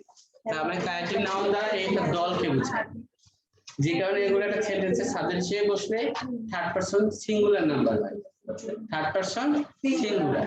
কিন্তু এগুলো যদি আবার ডিভাইড হয়ে যায় বা সেপারেট হয়ে যায় তখন এক বছর থাকে না। ধরুন আর্মিতে 100 জন লোক গেছে একটা কাজে, আমরা তাদেরকে আর্মি বললাম, কালেক্টিভ নাউন। ওরা করলো কি দুইটা মানে গ্রুপে ভাগ হয়ে গেল, তখন যদি একটা থাকলো, একটা টিম থাকলো না, একাধিক হয়ে গেল না, তখন এটা কালেক্টিভ নাউন থাকবে না, তখন সেটা বহু বচন হিসেবে ইউজ করতে হবে।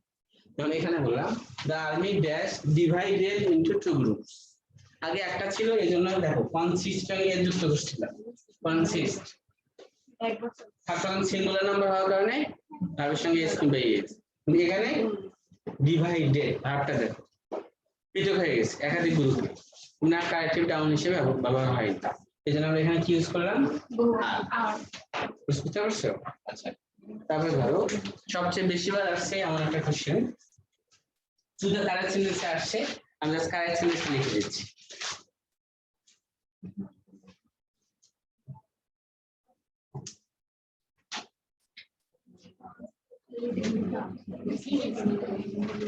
দা জুরি,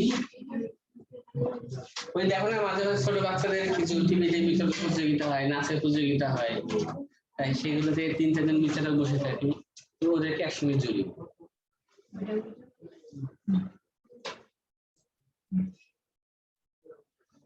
The jury are arguing among themselves, সেন্টেন্সটা কারেক্ট, এখানে আর হবে। তো the jury এটা একটা কালেকটিভ নাউন, সাধারণভাবে কালেকটিভ গুলো থার্ড পারসন সিঙ্গুলার নাম্বার এসে ব্যবহৃত হয়, কিন্তু ভার্বটা দ্বারা যদি পৃথক হওয়া বোঝায় তাহলে সেটা প্লুরাল হয়। তো আর্গু মানে কি? নিজেদের মধ্যে তর্ক বিতর্ক করা, মানে একমতে না আসা। তার মানে জুরি একটা বিষয় নিয়ে তাদের ভিতরে কি আছে, মতানৈক্য আছে, অর্থাৎ একমতে পৌঁছতে পারেনি, যে কারণে আমরা এটাকে আর 1 বছর হিসেবে ইউজ করতে পারছি না। বুঝতে পারছো? তার মানে 3 জন যদি জুরি থাকে, তারা যদি মনে করে এই ছেলেটা ফার্স্ট বানাবো, তবে তাদের কোনো মতানৈক্য নাই, মানে সবাই একটা ডিসিশনে আসছে, তাই না? যদি বলা হয় যে ওকে ফার্স্ট বানানো উচিত, আরেকজন বললো না ও ফার্স্ট হওয়ার যোগ্য, আরেকজন বললো ও থার্ড হওয়ার যোগ্য, তারপরে এখানে কি বোঝা যাচ্ছে তাদের ভিতরে কোনো রকম মিল নাই। যেহেতু মিল নাই, তারা কারেক্টিভ নাউন হিসেবে ব্যবহৃত হবে না।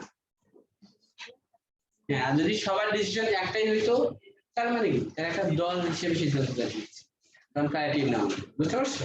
তাহলে এই কারণে এখানে কি হচ্ছে, আর হচ্ছে। বুঝলাম কি হবে? এই আর্গু মানে হচ্ছে তর্ক বিতর্ক করা, নিজেদের মধ্যে তর্ক বিতর্ক করতেছে যে কাকে ফার্স্ট করা যায়, কাকে সেকেন্ড করা যায়, কিন্তু সেটা এখন পর্যন্ত কোনো সিদ্ধান্তে আসেনি।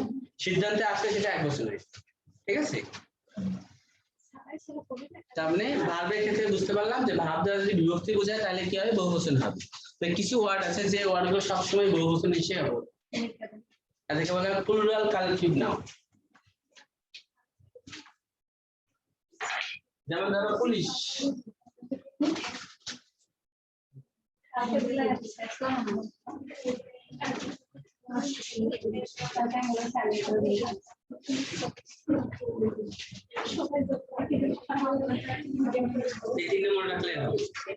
পুলিশ, ক্যাটেল, মেজরিটি, এই তিনটা সবসময়ের জন্যই বহুবচন হিসেবে ব্যবহৃত হয়, ঠিক আছে? বাকিগুলা যদি ভার্ব দ্বারা বিভক্তি বোঝায় তখন বহুবচন হয়, আর সাধারণত সিঙ্গুলার হয়, কিন্তু এই তিনটা আর যে একটা আছে ওগুলো আসে না, এই তিনটে বারবার আসে। তো এই তিনটা নরমালি কি হয়, প্লুরাল কালেকটিভ নাউন, সবসময়ের জন্যই প্লুরাল হবে। যেমন ধরো